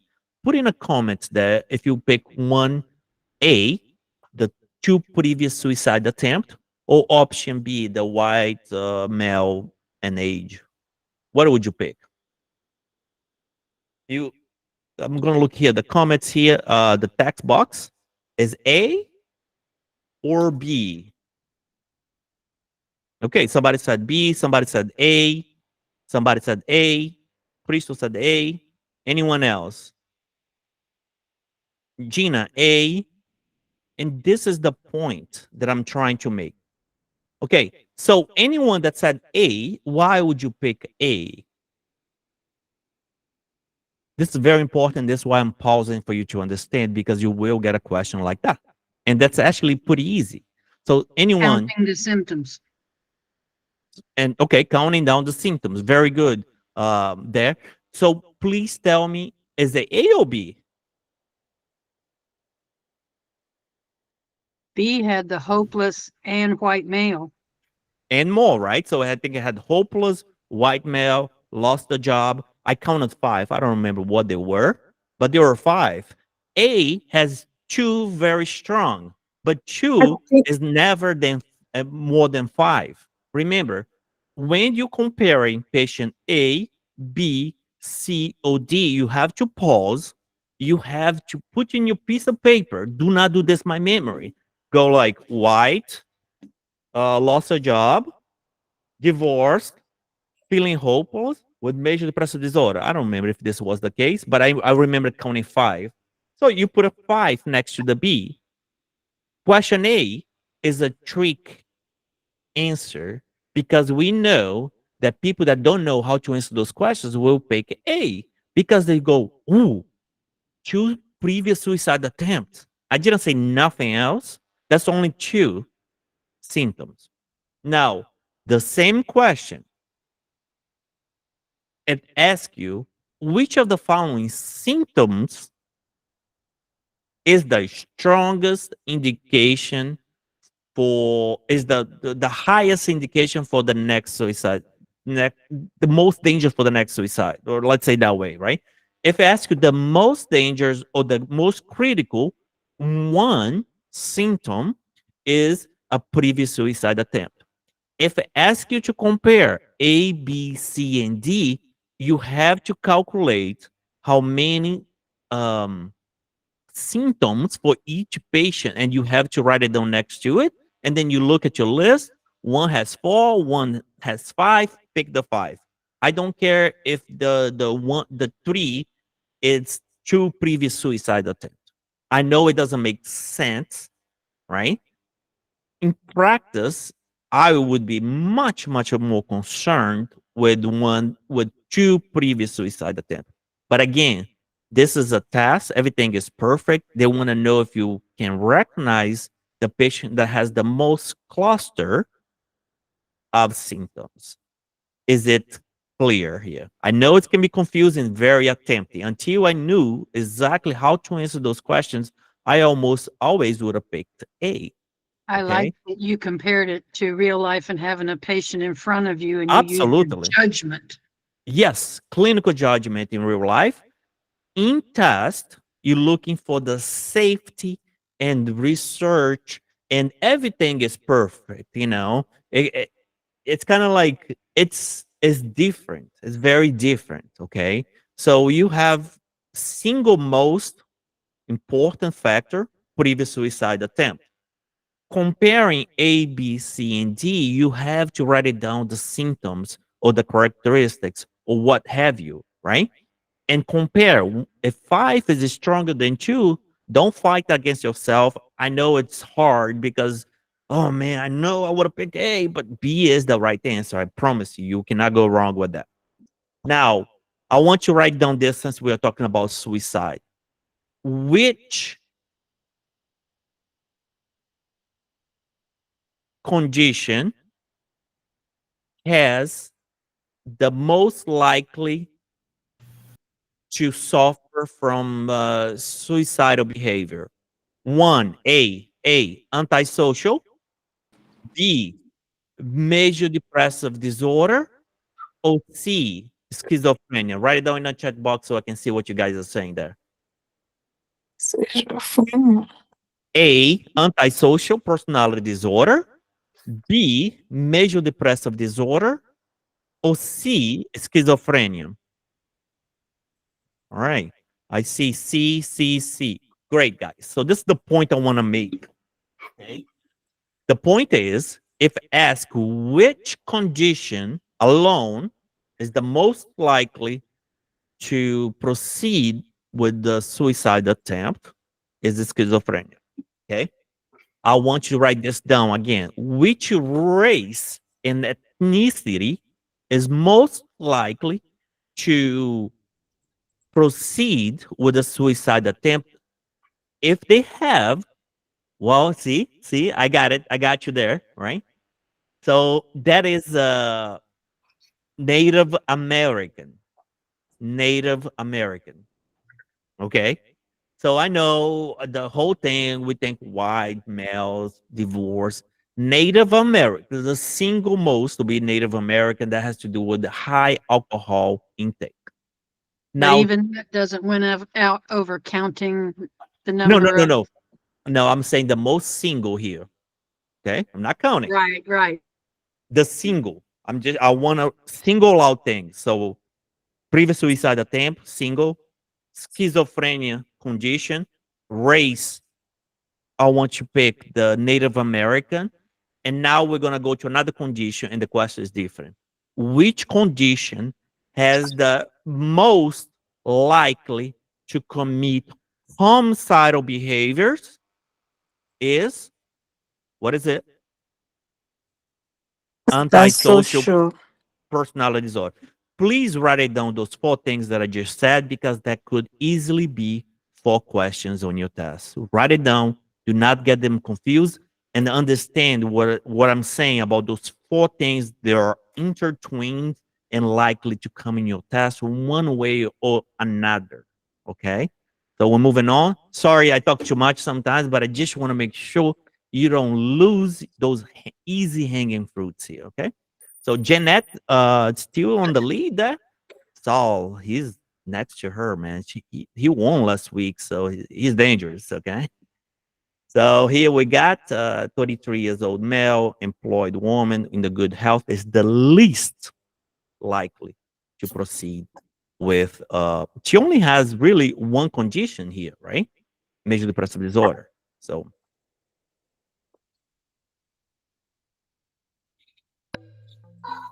A community health care, which of the following? got a hot mic.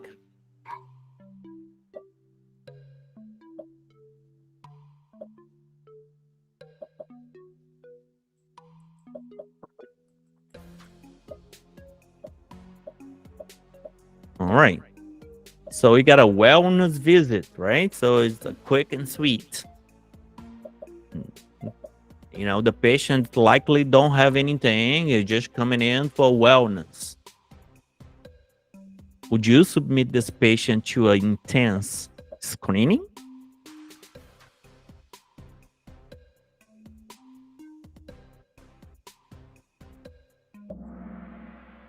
All right, guys. So let's take a look here. All right. So the PH29 is a very brief scale, right? It's not intense. It's quick. Can be done in a minute. For that reason, would be the most appropriate scale. It's brief, reliable tool for identify potential of depression and guiding final evaluation. Now, if one is positive on it, it does not mean they have major depressive disorder. It only means we should further evaluate. Okay. And that's true for almost all scales. If it's a scale, it doesn't mean diagnose, it means further evaluation for most of them. I'm looking for reflective listening. What does it mean when I am listening, and reflecting on it? Do I do this to develop a discrepancy, roll with the resistance, support self-efficacy, or express empathy?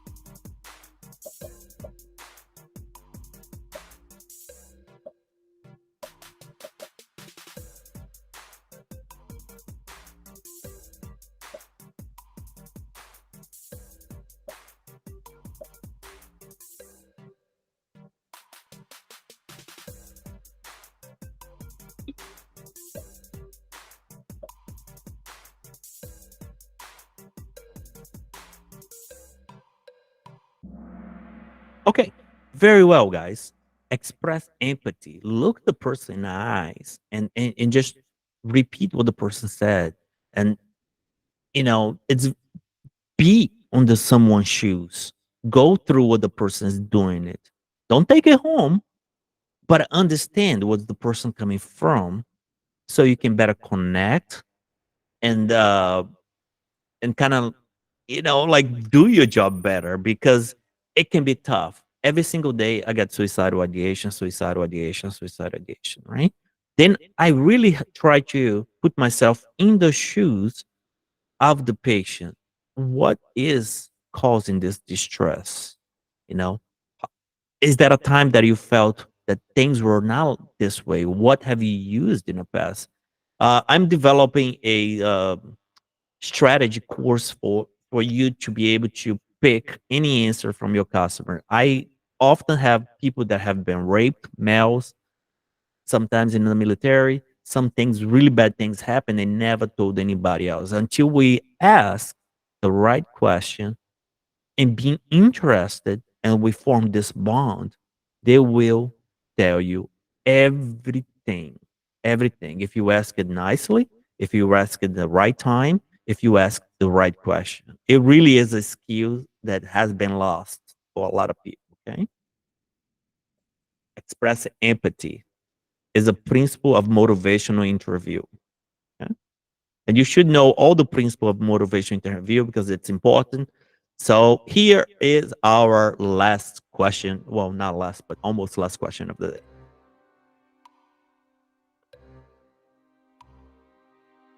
Sometimes you get those weird questions like this one, right? But it's nevertheless is important.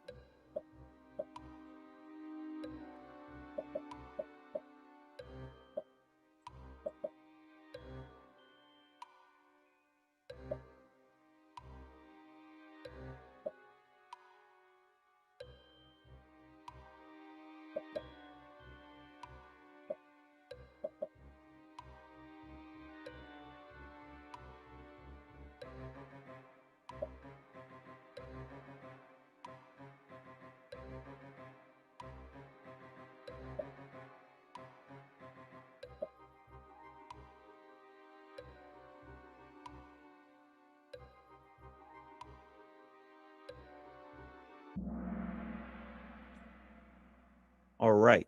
So here is a special interest group, right? If they are lobbying for something, they are a special interest group. Now, let me give you a clear example how powerful we can be together. Florida, FMP now, they are able to do their job without a doctor, MD, MDO looking at their note and approving their treatment. Why do you think is that? Why do you think the PMHNPs, another form of AMPs, are not able to do that? Because they loved, they fought, they went all out, and they won. Unless if we get together, we cannot accomplish big things. So I do this. I'm not endorsing any organization, but how do you prevail and get your profession to be known is by collaborating, usually with a bigger organization that we can push the laws and the way we want to care for the patients, right? So if you are not a part of ANA or other organization, I highly encourage you to, even if it's a chapter of your city, right? Get involved. And that could also be a test question. How do you make changes in the law, or what would be the most likely um, to provide change would not be, oh, writing an article, would not be uh, getting in a committee of your hospital, would be to join a organization. Write this down. This is actually important for the test, but also important for your profession. Is money well spent? It will come back. Obviously, everyone has to do it. Okay. Lobbying is very strong. All right. Let's see who's gonna win. Take home.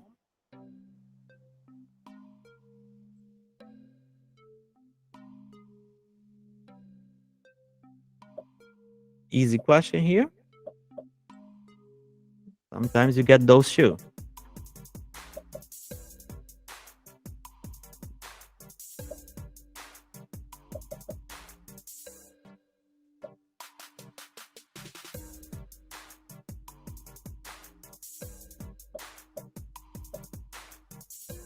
Use process of elimination.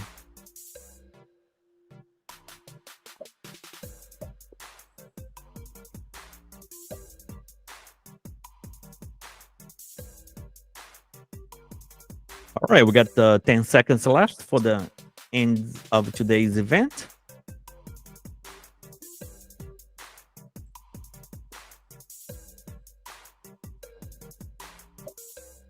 Okay. All right, so process of elimination, right? Here, it said someone that's familiar with, right?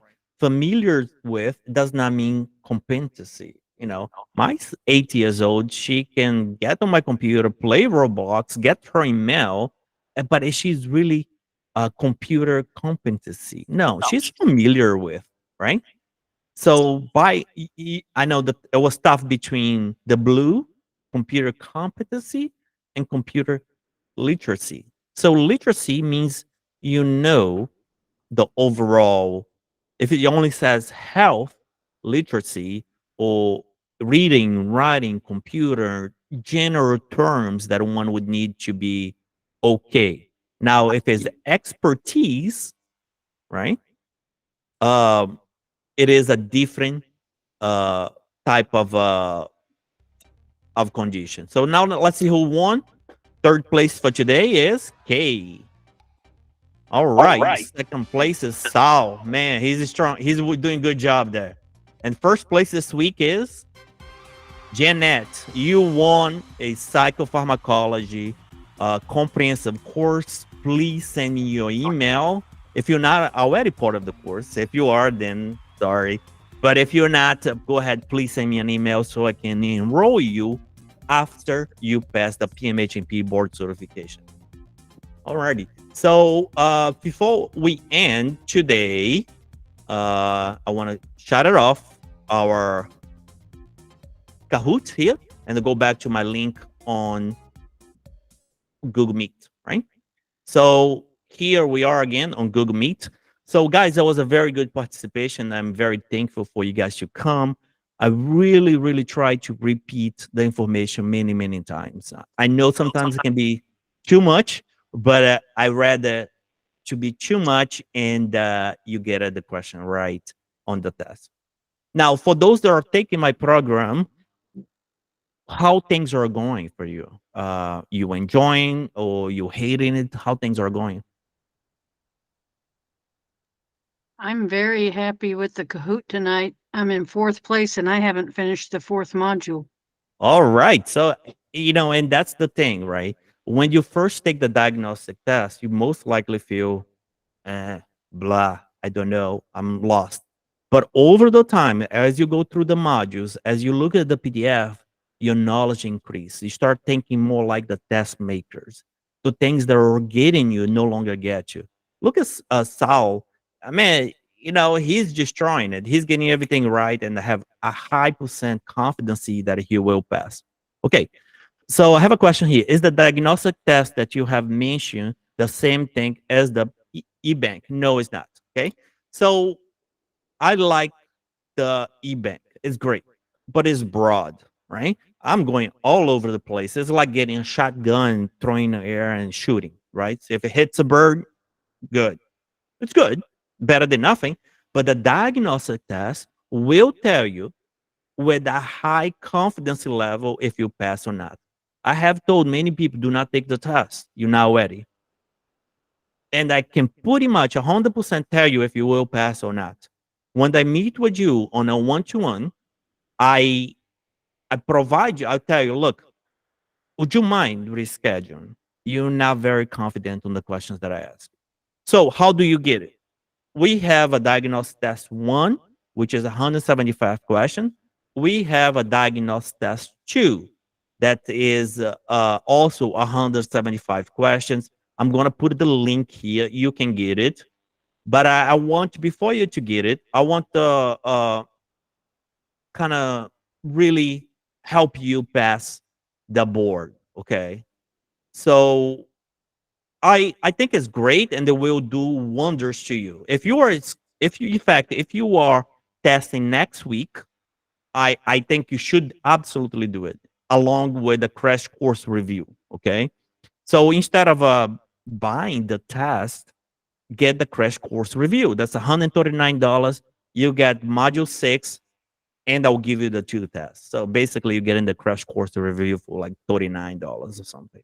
I want you to pass. If you've been in any of my programs, I do not want to see anybody fail whatsoever. So, if Athenia, uh, if you are looking for tests that's going to, if you're testing very soon, the crash course is for you. If you are having more than 30 days, the 30 days PMHNP, it is the best option. Why? Because we provide everything you need. We provide you daily information via WhatsApp. So we are with you every single day, one way or the other, right? Saturday, we have live events. We meet and see what things are happening in your life, how things are going. During the week, we provide a lot of information in our WhatsApp. So yeah, no, you can have as long as you need it. Okay. So if you ask a teen, go ahead. I'm gonna give you a coupon for a big break on a price. You can have as long as you need it. I say 6 months. It's what I usually give it. No problem. If you need a year, I'll give you a year. And anybody that expiring and bought it and you still need extension, just ask me. I'll provide extension. Yeah. No, I think if you start early, you have a big advantage because most people wait to graduate to start studying, and that can be tricky. Okay, that can be very tricky because we all think that we have time until we see how much we have to study, right? So yes. Any other questions about the program or how things are going for you that I can help you answer?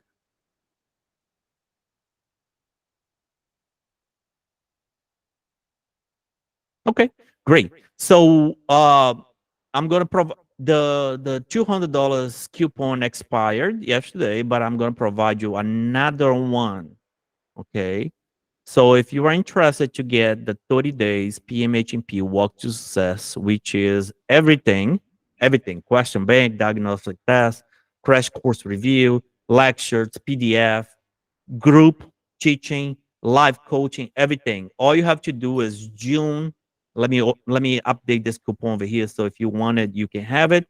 June 200, and you get a $200 off. So basically everything for $299.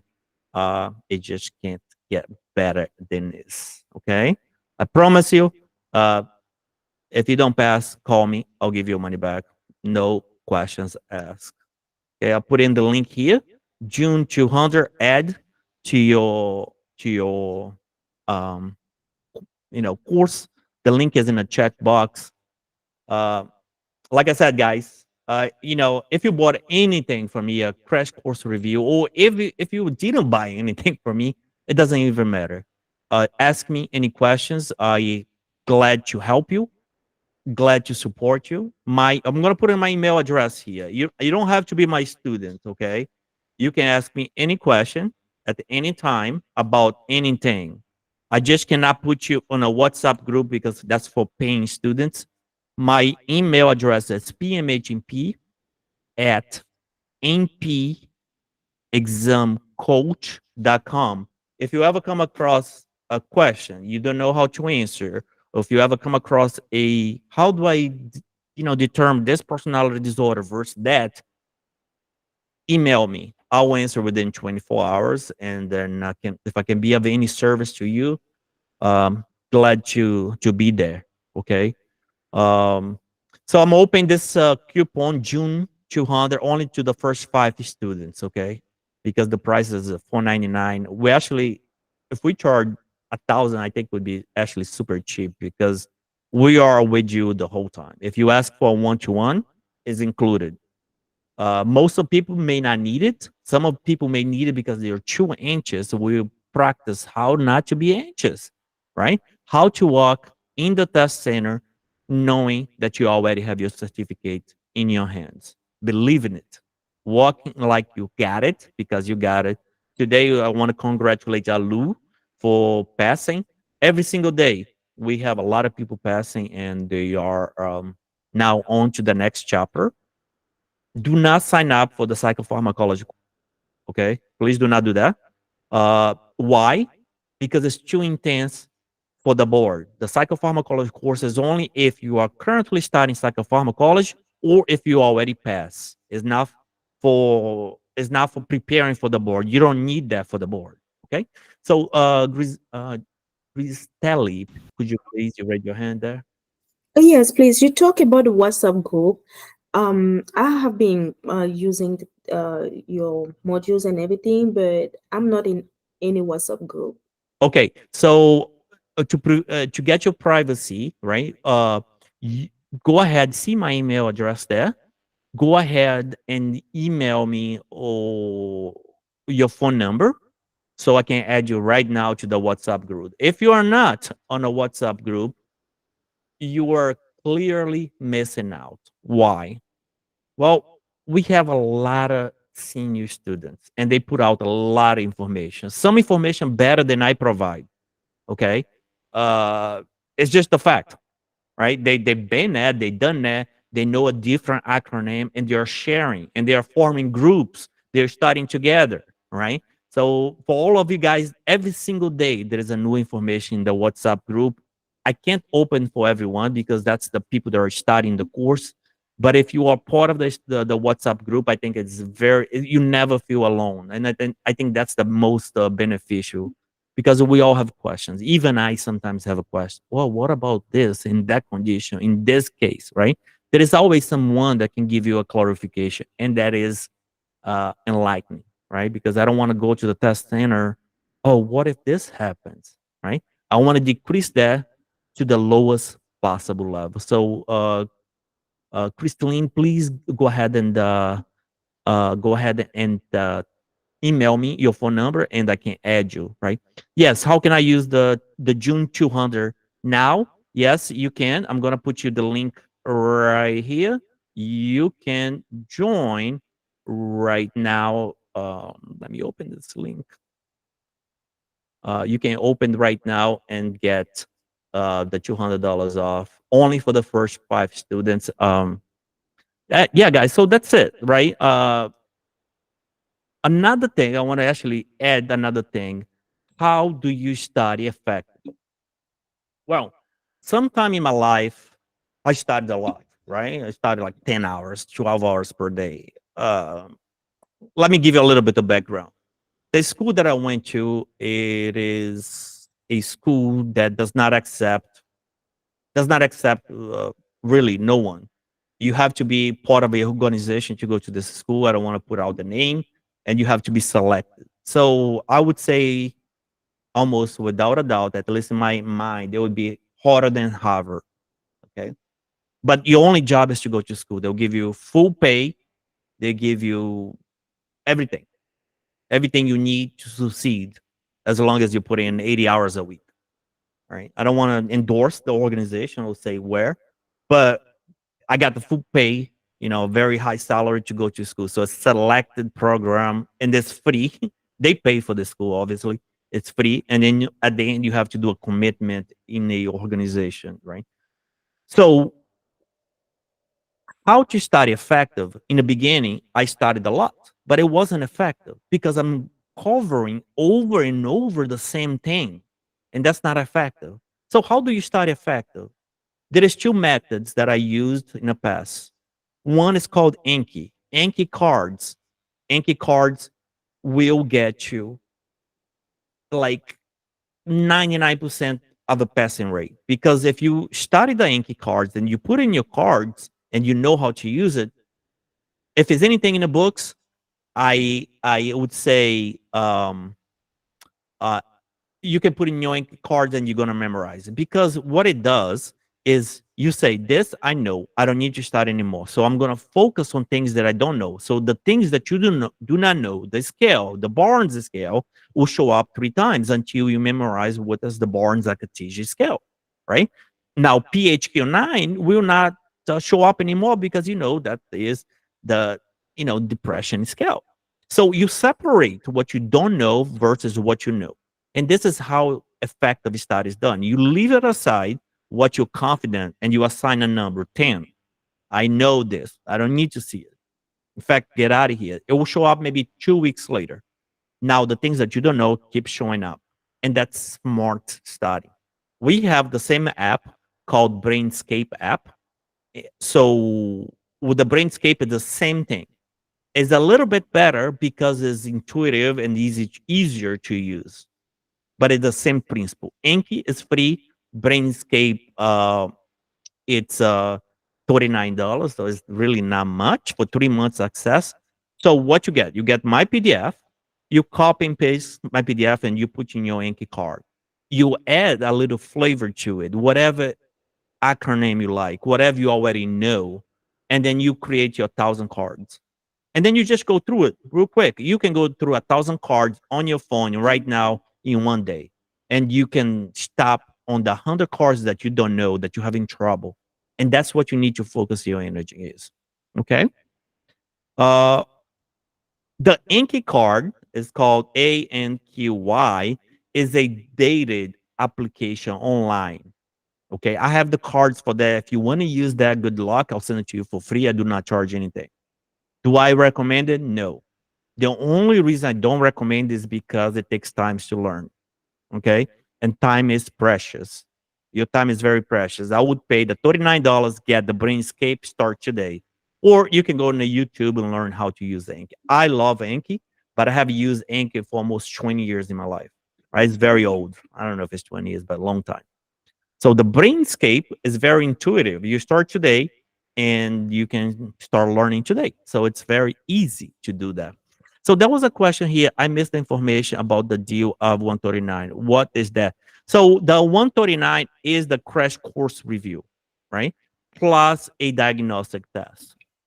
Now, I would recommend that if you only have 1 week left, right?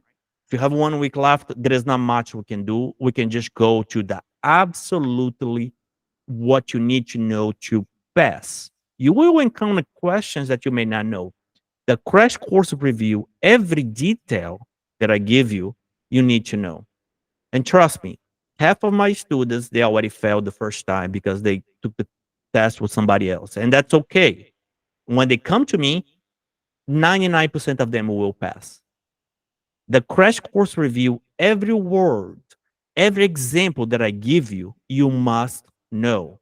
And I give you a PDF as well. And I give you a diagnostic test. And that is only 139. Um, Now the best is the 30 days walk success. Why? I don't want to just pass. I want to excel. I want to kill it. I want to crush it. Right? I want to walk in there knowing that I already passed.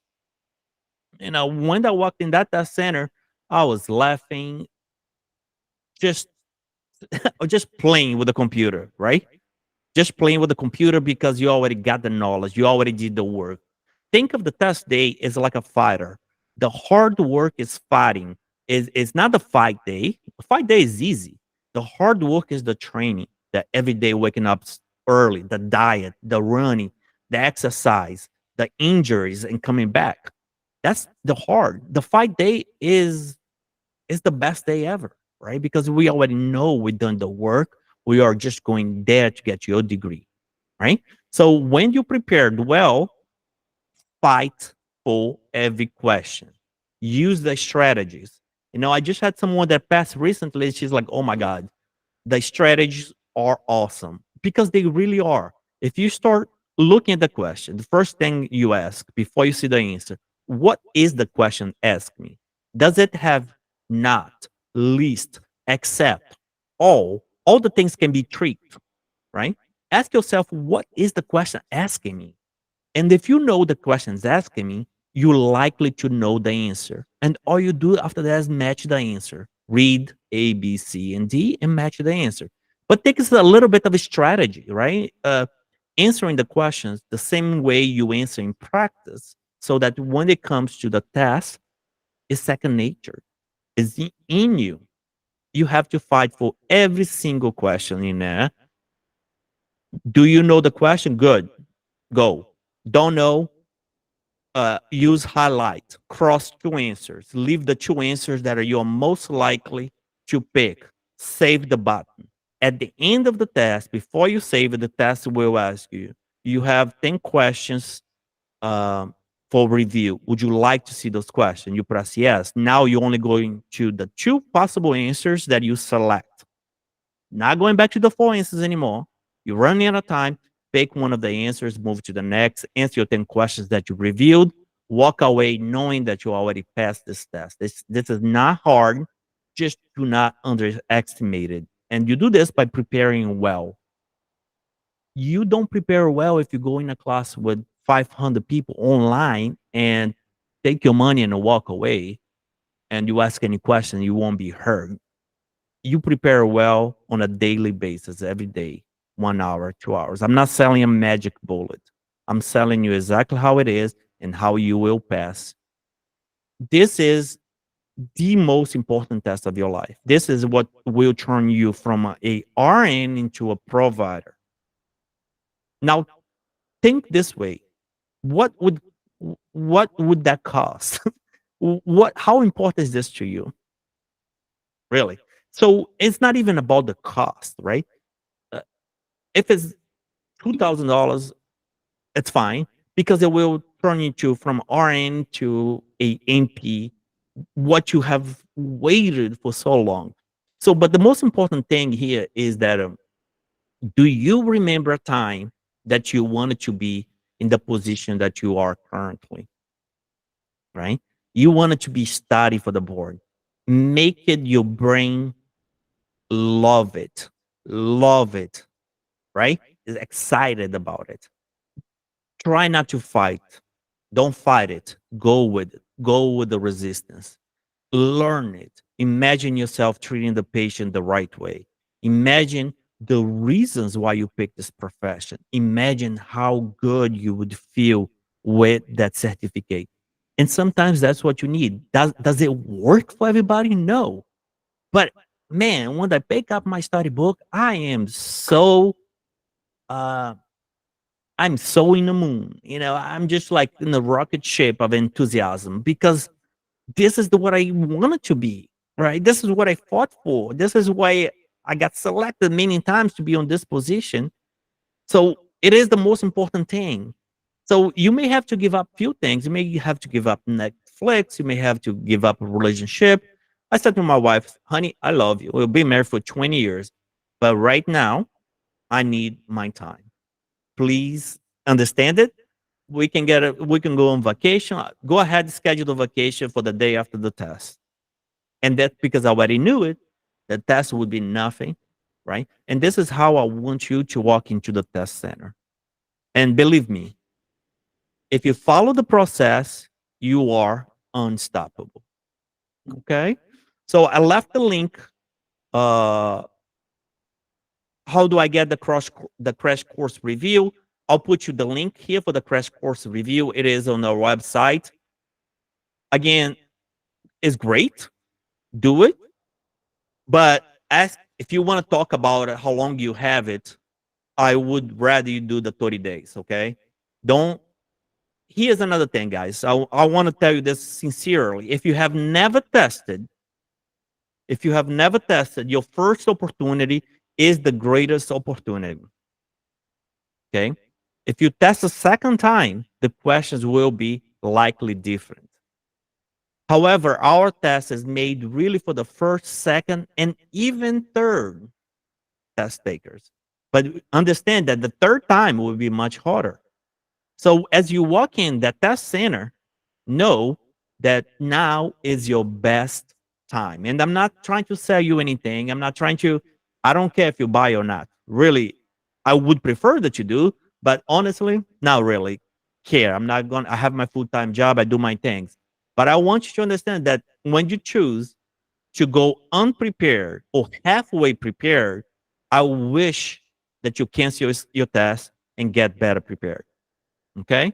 And one way to know this is to score 80% on diagnostic test. If you score 80%, you're done. Just go take your test. Go take your test now. If you don't, wait up. Let's see what's holding you up. Is it the way you're reading the question? Is it the content? What's tripping you up? You could leave about 50%, 15%, about 30 questions or 20 questions wrong, not because of a knowledge, but because you misread. or you were too fast. Pacing yourself, understanding that, right? Uh, yes, you can apply for the 30-day walk to success now. Get your discount. Don't worry. You need more than 6 months. I'll give you more than 6 months. I'll give you a year. Whatever you need. Just shoot me an email. I also have a clock. Okay, I want to tell you this. I have a clock. So when you start a program, I use all the psychological interventions that I can. If you know Dr. Skinner, a very important psychologist, right? He says positive enforcement hits the dopamine. So every time you complete a question, you get a point and you get a little noise. Hey, good job. Hey, you're doing good.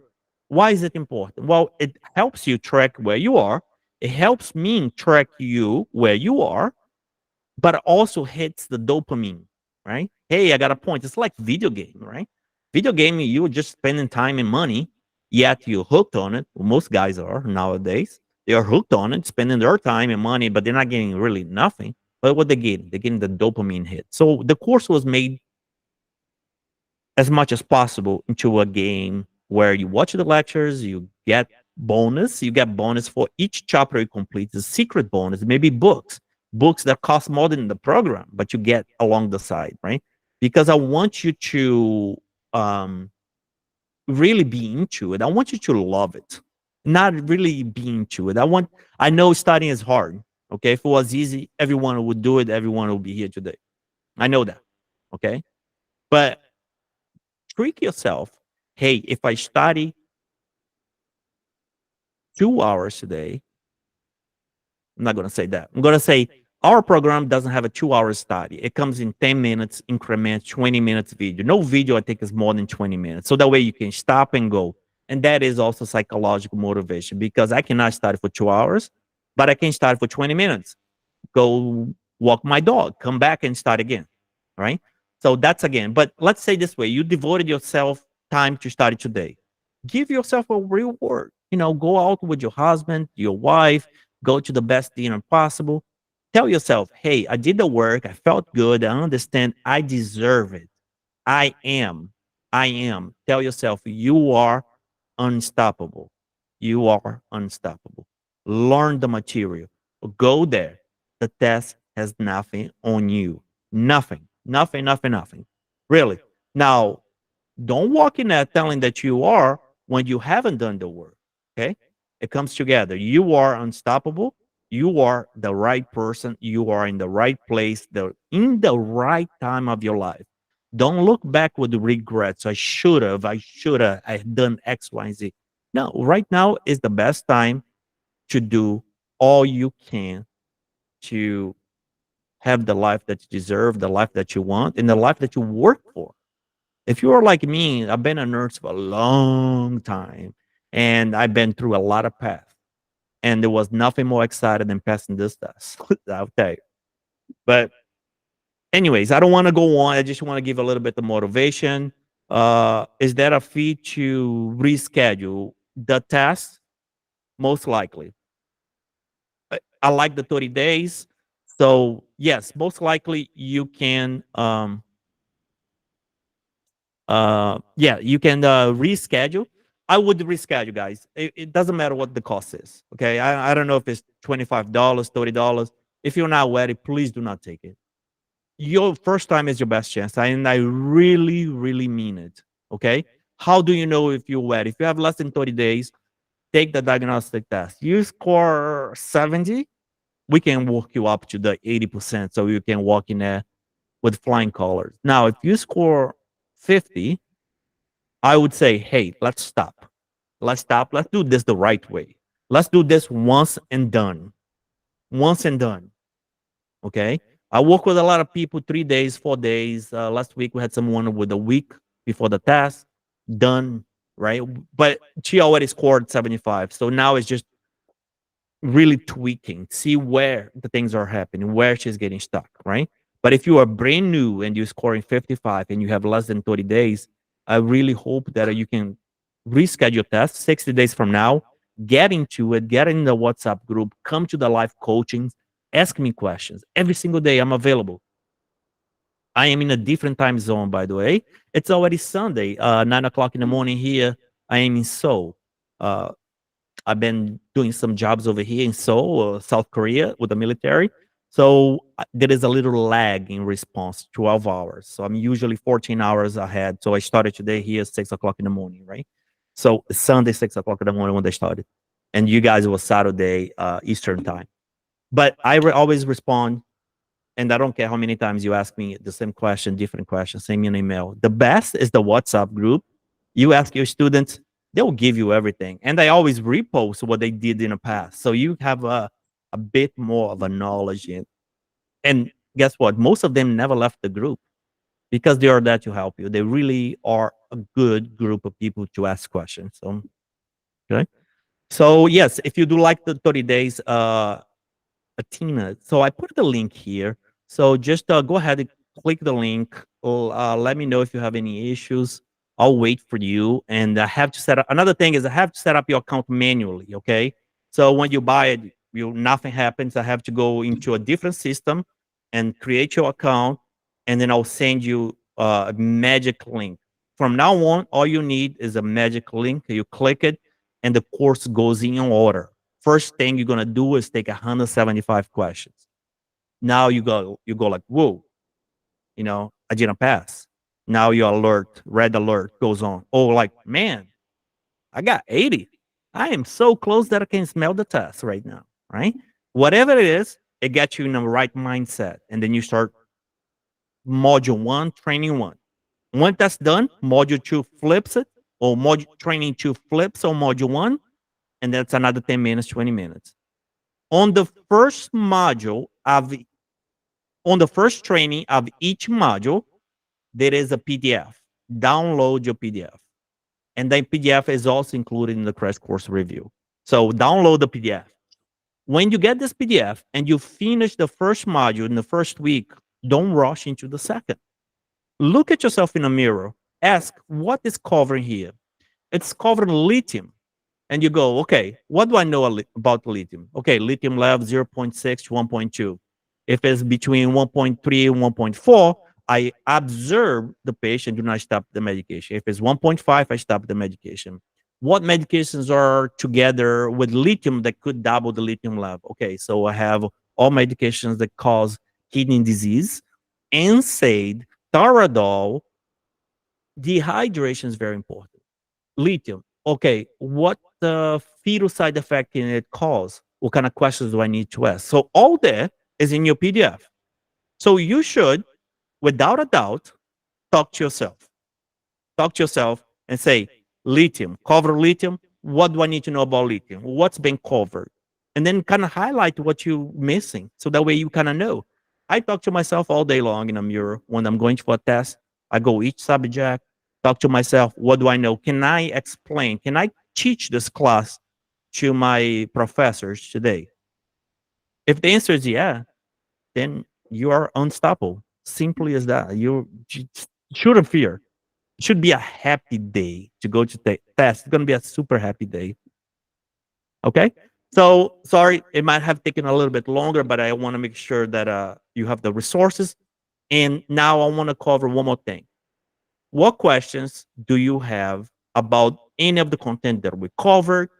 Any psychiatric content, any medication, anything that can help you clarify and get your mind right for the test? Is there any question? I know we cover a lot in our WhatsApp group. A lot of questions are answered there, but if you're not part of the group, ask me anything, any question if you have. Alrighty, then it seems like no question. I do. Go ahead, please. Yes. Yeah, Thank you. I think I posted something about it seems like in the note it's a little different, but I just want to clarify about Yes. those constricted pinpoint and the dilated ones. Okay, so you put that in your WhatsApp, right? Yeah. So tell me what you know about dilated pupils and the stimulant. So I believe in the PDF we talk about when we talk about withdrawals. Right. They have the lacrimation. Yes. And one of the areas there is also dilated pupils. Yes. Right. Withdrawals, right? Yeah. Why would they be dilated?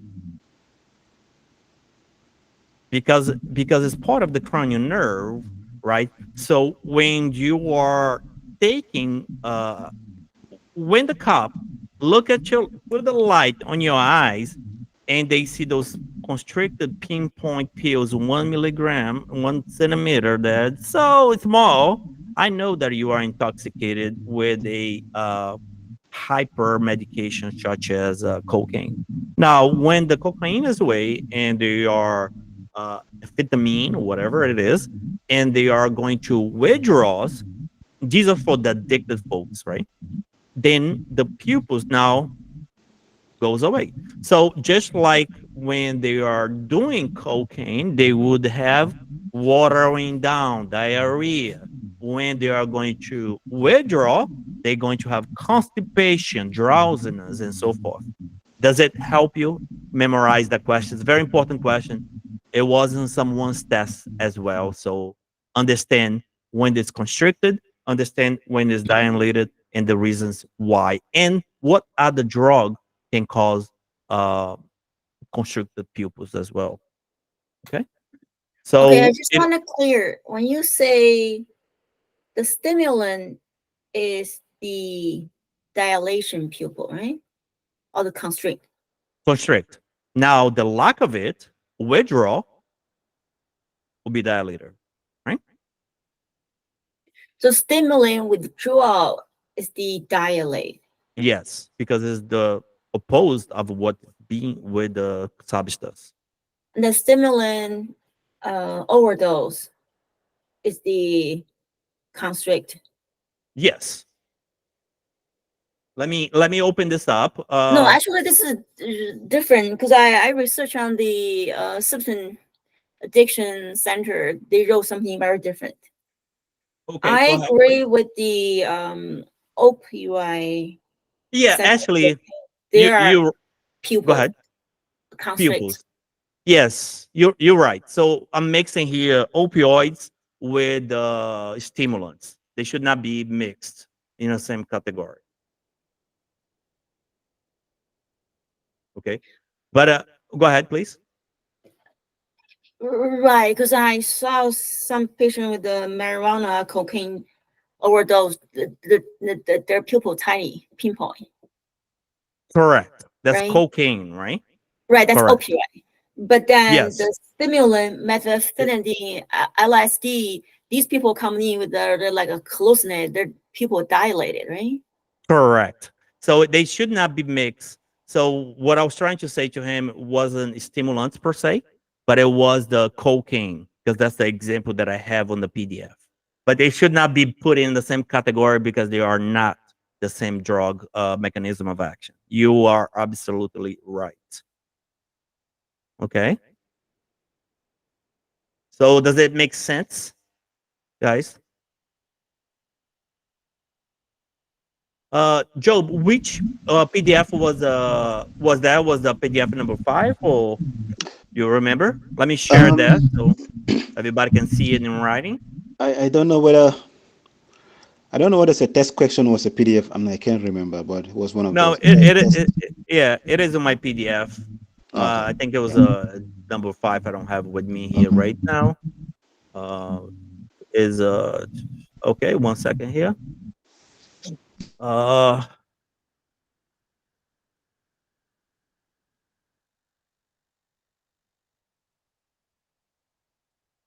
okay. Yeah, I can't find it on the PDF, but I believe it's PDF number 5. I have to do a search. Um, Yes, you need to be very aware not to mix stimulants with amphetamine. Although, well, opioids and stimulants, okay? Because they are different category and how they react is different. Alrighty. Uh, any other questions about anything at all? Yeah, I just have a question. You know, for this test, this is really based on our level. The question come out harder or easier, or through the question has nothing to do with the test. You know, like RN testing, they're based on our skill level. The question changed. But No, I'm it's not not. sure if NP is the same stuff. No, it's not. Okay. Is one set of questions that is different for everybody. Most of the time is different for everybody, right? But there is just, I don't know. I'm gonna guess here 500 questions, and the questions will be randomly assigned to you, and they are the same. It doesn't matter if you got it wrong or right. You will get same amount of questions and the same amount of difficulty. So the questions are usually put in a question bank, easy, modern, and super hard. Then you might get three the super hard, and you're going to get the dummy questions, which are 25 that will be selected for future test takers. So you get the same amount of question for easy, same amount of questions for modern, whatever it is the breakdown, and then whatever questions fall into the easy, that's mixed and picked for your test. Okay. But I Okay. promise you that it is so easy if you follow the process. It's almost, you can't go wrong if you study like you've been doing it. It's just, you shouldn't fear not. Okay, walk in a test center knowing that that's already is already dictated, it's already done, because you started, you've been through the rings, and you didn't just walking in there with nothing in your hands, right? And I seen that you put in a lot of work. I also, that's another importance, when we follow through with the point system, it lets me know where you are, right? It lets me know, hey, this person is really studying a lot, or this person, hey, Dr. Lopez, I am studying, or I'm taking my test in 2 weeks or 1 week. I'm like, you have only completed 5%. Is that a something else? And I send emails to you when you're not logged in. I hunt you down. I was like, hey, I haven't seen you like in a week. What's going on? Oh, yeah, I have family problem. Okay, just want to let you know that we're here. Don't worry about anything else. If we can help you, help you. But I'll be pushing you as much as I can, because all what I'm interested is to see you pass and do well. So you'll be getting emails from me. Don't feel upset. I just want to make sure that I didn't drop you, or there was something that happened that I need to know that I can make it better, right? So you get an email from me if you don't log in for like 2 weeks. You'll be getting an email. So make sure that I'm tracking you the whole time. Um, yeah. So someone asked a question about the app. Yes. So as of today, we have an app. Okay. So the app will help you study on the go. We actually having two apps. One is, you can use it today.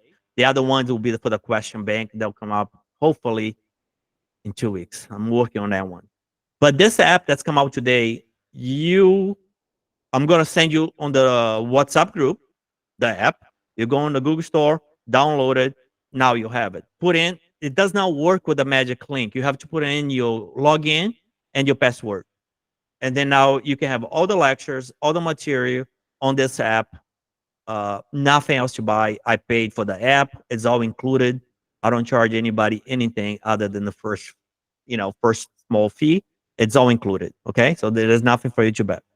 Second thing is, we're coming up with another 500 new questions, and I'm really working hard to get it done by the next 2 weeks. So once the 500 new questions is added, I will clean up the question bank and add to your study group. Okay.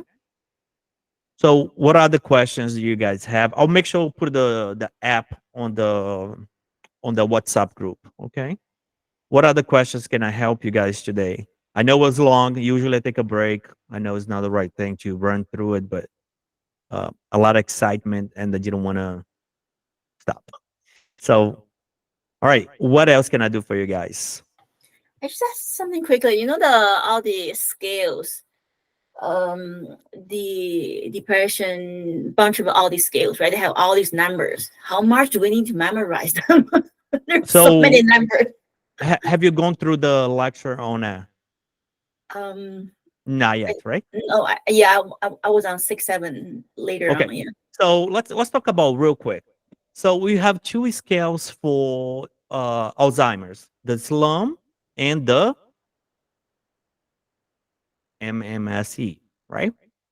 First thing about the MMSE, it is not in the public domain. So what it means is you have to buy in order to use it. Both scales starts at 30. Both scales, low numbers is bad, high number is good. So all you need to know is that low number is bad, high number is good. 25 and above is likely normal for MMSE, about the same thing for the slum. Anything below 10 is severe dementia. Okay, you got two scales. Okay, going for the depression scales, we have the PHQ-9, we have the HAM-D, and what's the other scale? The Hamilton. The Hamilton scales, right? All right. So the Becken, right? The Becken, Hammond, and the HAM-D. So three scales, right? So let me tell you something. My grandma, she was born in 1929. She had depression and anxiety, and she always used the PHQ-9 and the GAD score and the GAD scale, and they both always at 14. She want to make sure this scale was good. So she wanted to verify with the HAM-D, so she added the 4 points to it. Okay. So 1929 is the Beckham scale, right? So that's the normal, that's the median value, 1929. Okay. Now I move on to the GAD and the PHQ-9. They both are modern 10 to 14. Two scales, one number, 10 to 14. Then I moved for the HAM-D. HAM-D, I added 4 more than 14, so I am at 18. So 14 to 18. So I have now the slum, I have the MMSE, I have the Beckham, I have the PHQ-9, I have the GAD, and the HAM-D. So what's left? HAM-A. So I add another 4 points to the HAM-D, and I got a HAM-A. Really, it's not 4. It should be 6, but I keep it simple 4 because it should be, if I had the 14, 18 plus 4, now I have 18 to 22. I say 4, but it's 6, 18 to 24. There you go. You have all your scales. The only scales you're missing is the Edinburgh scales, which is used for prenatal mothers, that, folks that are going through pregnancy and postpartum as well. Just like that, you killed all the scales with a little story. Does it make sense? Yes. I go very easy on the video, so that way it's kind of like, hey, it's kind of easy to memorize it. But just like that, try to make a story, and the more absurd the story is, the better it is. The better it sticks. The more sarcastic, the more funny it is. You will never forget. I know about these scales for over 10 years of this simple grandma story. My grandma, born 1929, she had depression and anxiety. She used the GAD-7, the PHQ-9. Her score was always 10 to 14. She was a stubborn lady. Then she used the HAM-D to make sure that her depression score was right. She added 4 points, so initially it was 10 to 14. Now it's 4, 14 to 18. So her HAM-D is, the normal desk, not normal, modern is 14 to 18. She was very stubborn. She wanted to make sure her anxiety scale was the same. So she had another 4 points. So 18 to 4 is 22. I know really it's not 22, it's 26. 24, because 6 point, not 4. Now I got my HAM-A. I added the SLAM, I know that the SLAM and the MMC, and I know the Edinburgh scales. Then I just like that, I went through over 7 scales.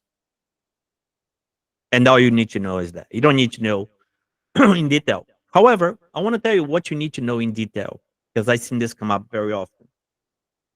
The COWS score. You need to open the COWS and know just about what's the medium and which symptoms are there.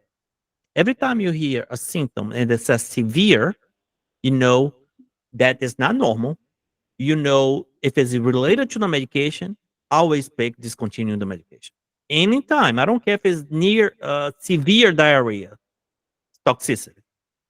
If it's in relation to the med, if it's in relation to the cows, there'll be the most number attached to the cows, because I've seen that questions where they say, okay, cows score 29, and they might give you like A, blah blah blah blah blah, B, blah blah blah blah blah, and that can be super duper confusing. Okay, cows score is the one that you need to be a little bit more attention. Yeah, not so. Alrighty. Any other question? All right. Rebecca says that a new app. Yes, I'll go ahead and post a new app to the group. I have used my magic link, and it does not work. I'll go ahead and reset. I'll go ahead and reset your app. You should have no problem. I need to email you to get to get login straight. So yeah, absolutely, email me for anything. Go ahead and do that, and I'll respond to you via email. I don't have Uh, your email. All the emails I have from you are do not reply. okay, so right here, I'm gonna write down it's PMHNP at MP exam coach. So right there is in a chat box. I'll go ahead and add to the group as well. Okay. Okay, thank you. Fat, absolutely. Thanks for coming today. I know you've been present. You're starting very hard. Fatman, how are you? Fine, thank you. How are you, Dr. Lopez? Good. Um, You recovered well getting there? not really. I'm pushing Oh, myself man. to really study hard, but Wow. I'm not there yet. I have a quick question about Sure. neurotransmitters pathway. Is there Mm-hmm. any shortcut or anything that we can easily remember? Because I have hard time to really learn all of them. Sure. That's my question. So are we talking about the dopamine pathway? Yes? Uh, Basically the all the neurotransmitters. Sure. Okay. So DNS, dopamine, serotonin, and norepinephrine. You put that in the same bucket. Okay. So on the so that way you don't have to memorize three conditions. You memorize one neurotransmitter and you put in that bucket. So what do you know? DNS, you have major depressive disorder, ADHD, and what else, guys? What else falls into on the DNS?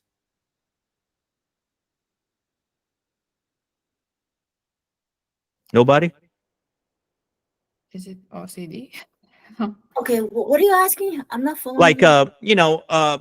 I like to put the condition, or I like to put the neurotransmitter on top, and I put the buckets under of what condition falls under, right? So major depressive disorder, you know that is dopamine, serotonin, and norepinephrine. Call them DNS. Oh, Dopamine. So now we have ADHD, call it DNS, dopamine, norepinephrine, and the serotonin. That falls into the same bucket. Now we have Tourette's. It falls in the same bucket. All right. So as you go through the lecture, put your buckets, and what instead of putting the condition, put the buckets, because it's the greater number that will fall in the same ones. And really, those three are the most important one. Now, then you have the dopamine bucket again, dopamine and glutamine. Then you have schizophrenia, right? And then you start putting the buckets like this as you go through the course, and then it kind of breaks down. I think at the last chapter, the crash course review, I break it down all into one lecture. That's easier to remember and keep it. And then again, you by the time you take the test, you should be able to give a lecture, right? You should be able to say it, everything you need. Okay. So if you're not scoring a 80 or 75 on your test, then we kind of need to know, like, sit down and be like, hey, why? Is it knowledge or is it test taking strategy. As you see today, there was a lot of test taking strategy that people knew the answer, but because it came with the answer like is least likely or unlikely, or it's not because of this or X, it kind of confused it, do a double turn, right? Even if you have the knowledge, you like you have to stop and think. Always ask yourself, what is the question asking me? Answer the question and then look at the answer. And you'll be surprised that your eyes goes right to the right answer. Okay. In this case, do you recommend taking a note or just listening to lecture and go back and practice the questions or Uh, study the questions? you do not learn by listening. You do not learn by listening. You learn by actively engage. Actively engage, it works your right parietal, which is a test question, by the way, which of the part of the brain can be, it's involved with writing and reading, right parietal. And if your right parietal is wrong, you can't do the clock drawing test. By the way, write those two things down. So when you work with right parietal, I give you the PDF, and that's something that I shouldn't, because I should make you guys write it down. But I know that everybody's busy, and I really try not to give it because I want you to write it down. I want you to write it down, everything. When you write it down, it sticks to your brain in a way that no other way would do it. Yep. But I What know I'm every, doing is yeah, making a PowerPoint as I I go. go, and it's something I can go through kind of like the flashcards over Yep, and over and over over, and again. it's right there. Yeah, I take it off the notes. I get it all in front of me, and then I listen to his lecture. I take there off you the go. next notes, and then I listen to his lecture, and it seems to be very effective. It's almost as good as flashcards, but more. I can use images and pictures. When he says a picture of I can put it right there and burn that in too. It works good. My school has Yeah, forced me to become a master of PowerPoints, and now I can use it. there you go. And I That's an know you've been, excellent idea, though. I like yeah, it. yeah, Yep, it and really and works. I know you've been doing the Anki cards too, right? You used the Anki Yep, before, yeah, I so like the Anki. yeah. So if you used the Anki before, Anki is magic. But if you didn't, I wouldn't worry about it because it takes a little while to learn. Yeah. Yeah, I already had hundreds of them. And I sent you another like few hundreds, right? Yeah, So yeah, I never did get module 1 though. Is there yeah. no Anki I don't. cards for that one? They probably are, but because I haven't used Anki in years, I don't even know where they are located at. Oh, no, don't admit that. Yeah, no, I have to. Gotta be honest. So, guys, what else can I do for you today? Like, Thank you what so is in much your for mind? answering my question. Oh, my Oh, pleasure. yes, thank you so much. And I don't think I need the password reset. They said just use my magic link, get on Yeah. there and change my password. That's all I got to do. Yes, I try to make it easy so you don't have to remember another password. So I'll give you a magic link. So all you gotta do is click it, and you are in the Yeah. course, right? Okay. I'm trying to cut corners here as much as possible so that Yeah, I it all love the comes magic together. link. So yeah, hopefully it's working for everyone. Hey, I just want to say thank you for showing up today. I know it's Saturday night, it's a party night. You guys had probably better things to do, but you did. You did not go out. You stay around. You are feeding the beast that's coming out of you that you are going to destroy that test. You are going to do well. Very thankful for having you guys. And I'll see you next Saturday. All right. Okay, Thank thank So, you. you. yeah, Thank my you. pleasure. Bye-bye. Bye. I'll stick around for anybody that having you know buying the course if you like me to, and I can walk you through it if you're having trouble. But otherwise, for you guys that are on my course, just have a good night. I don't have nothing else to ask unless Thank if you have you. a question. Yes, thank you very much. I mean, I have, I finished my courses for the psychiatric mental health nurse practitioner back in January, and I've Oh been yeah. going through different companies, Georgette, Mm-hmm. Morante, and Mm-hmm. I'm not going to say they're not bad or good, but they're okay. But your course, I'm going to be honest with you, it is so thorough, okay? And I think it's Yeah. a godsend because I was like, how I want to get through this, and I want to get through this tests, you know. I haven't set up a date or anything yet because I've been spending um a few months taking off, and then unfortunately right now I have sciatica, so I'm Oh trying to get my. through that too. Yeah, so I had one shot last week, and then Mm. more than likely I'm gonna have to get another one, but they have me on gabapentin right now. Yeah, because of the pain, so it's working a little bit, but still I have to go for another shot. But anyway, long story Yeah. short, yeah, so through that time when I was home, I came upon your course, and I said, let me try this, and then I was looking, comparing. I said, you know what, this course is so thorough. It goes from A through Z. Even the Mm. lessons, I was like, oh my gosh, I mean, because it's a lot of information to Yeah. grasp, but it's the way you're doing it, it's so simplistic. I Yeah. have to thank you very much. I mean, I Oh, I finally love found a that. course All that right. was fit. That's what gets me, like that's when I get my goosebump. That's what I want. I have a full-time job, I have a family, I have everything else. But I'm always Right. thinking I would hate to be on a class for 6 hours, somebody takes my money and walk away and I can't ask no questions. I mean that's just absurd. Like I like it to study intense. I like it to study like I want to destroy this test. I want to I don't leave nothing behind. I really want to try to. So, like, wait until you see the psychopharmacology course. It is a beast. This Right. has nothing on the psychopharmacology course. I promise you that once you pass, you'll be prescribing meds in your dreams. I Okay, mean, this so is yeah, so but bas not for now so though. Not for no, now so because basically this course is enough for me to get through passing the state boards. Is there that's all you any that need. okay, good. That's all you And need. was In fact, I do not mhm, recommend you use anything else. Why? Because I cannot do two things at once. I can tell myself that I can, but I can't. If I'm doing two things at once, my attention is divided, right? So right, right, I mean, a lot of people say they can, but scientifically proven you can. So when you give your full attention, your full commitment to anything, you are likely to be successful. No one right. gets married saying, "Oh, if it doesn't work out, I just get divorced." No, then you are going to get divorced. I mean, that's how it is. You gotta go in with the heart and soul in mind, Mhm, right? So put yourself right, the best foot in.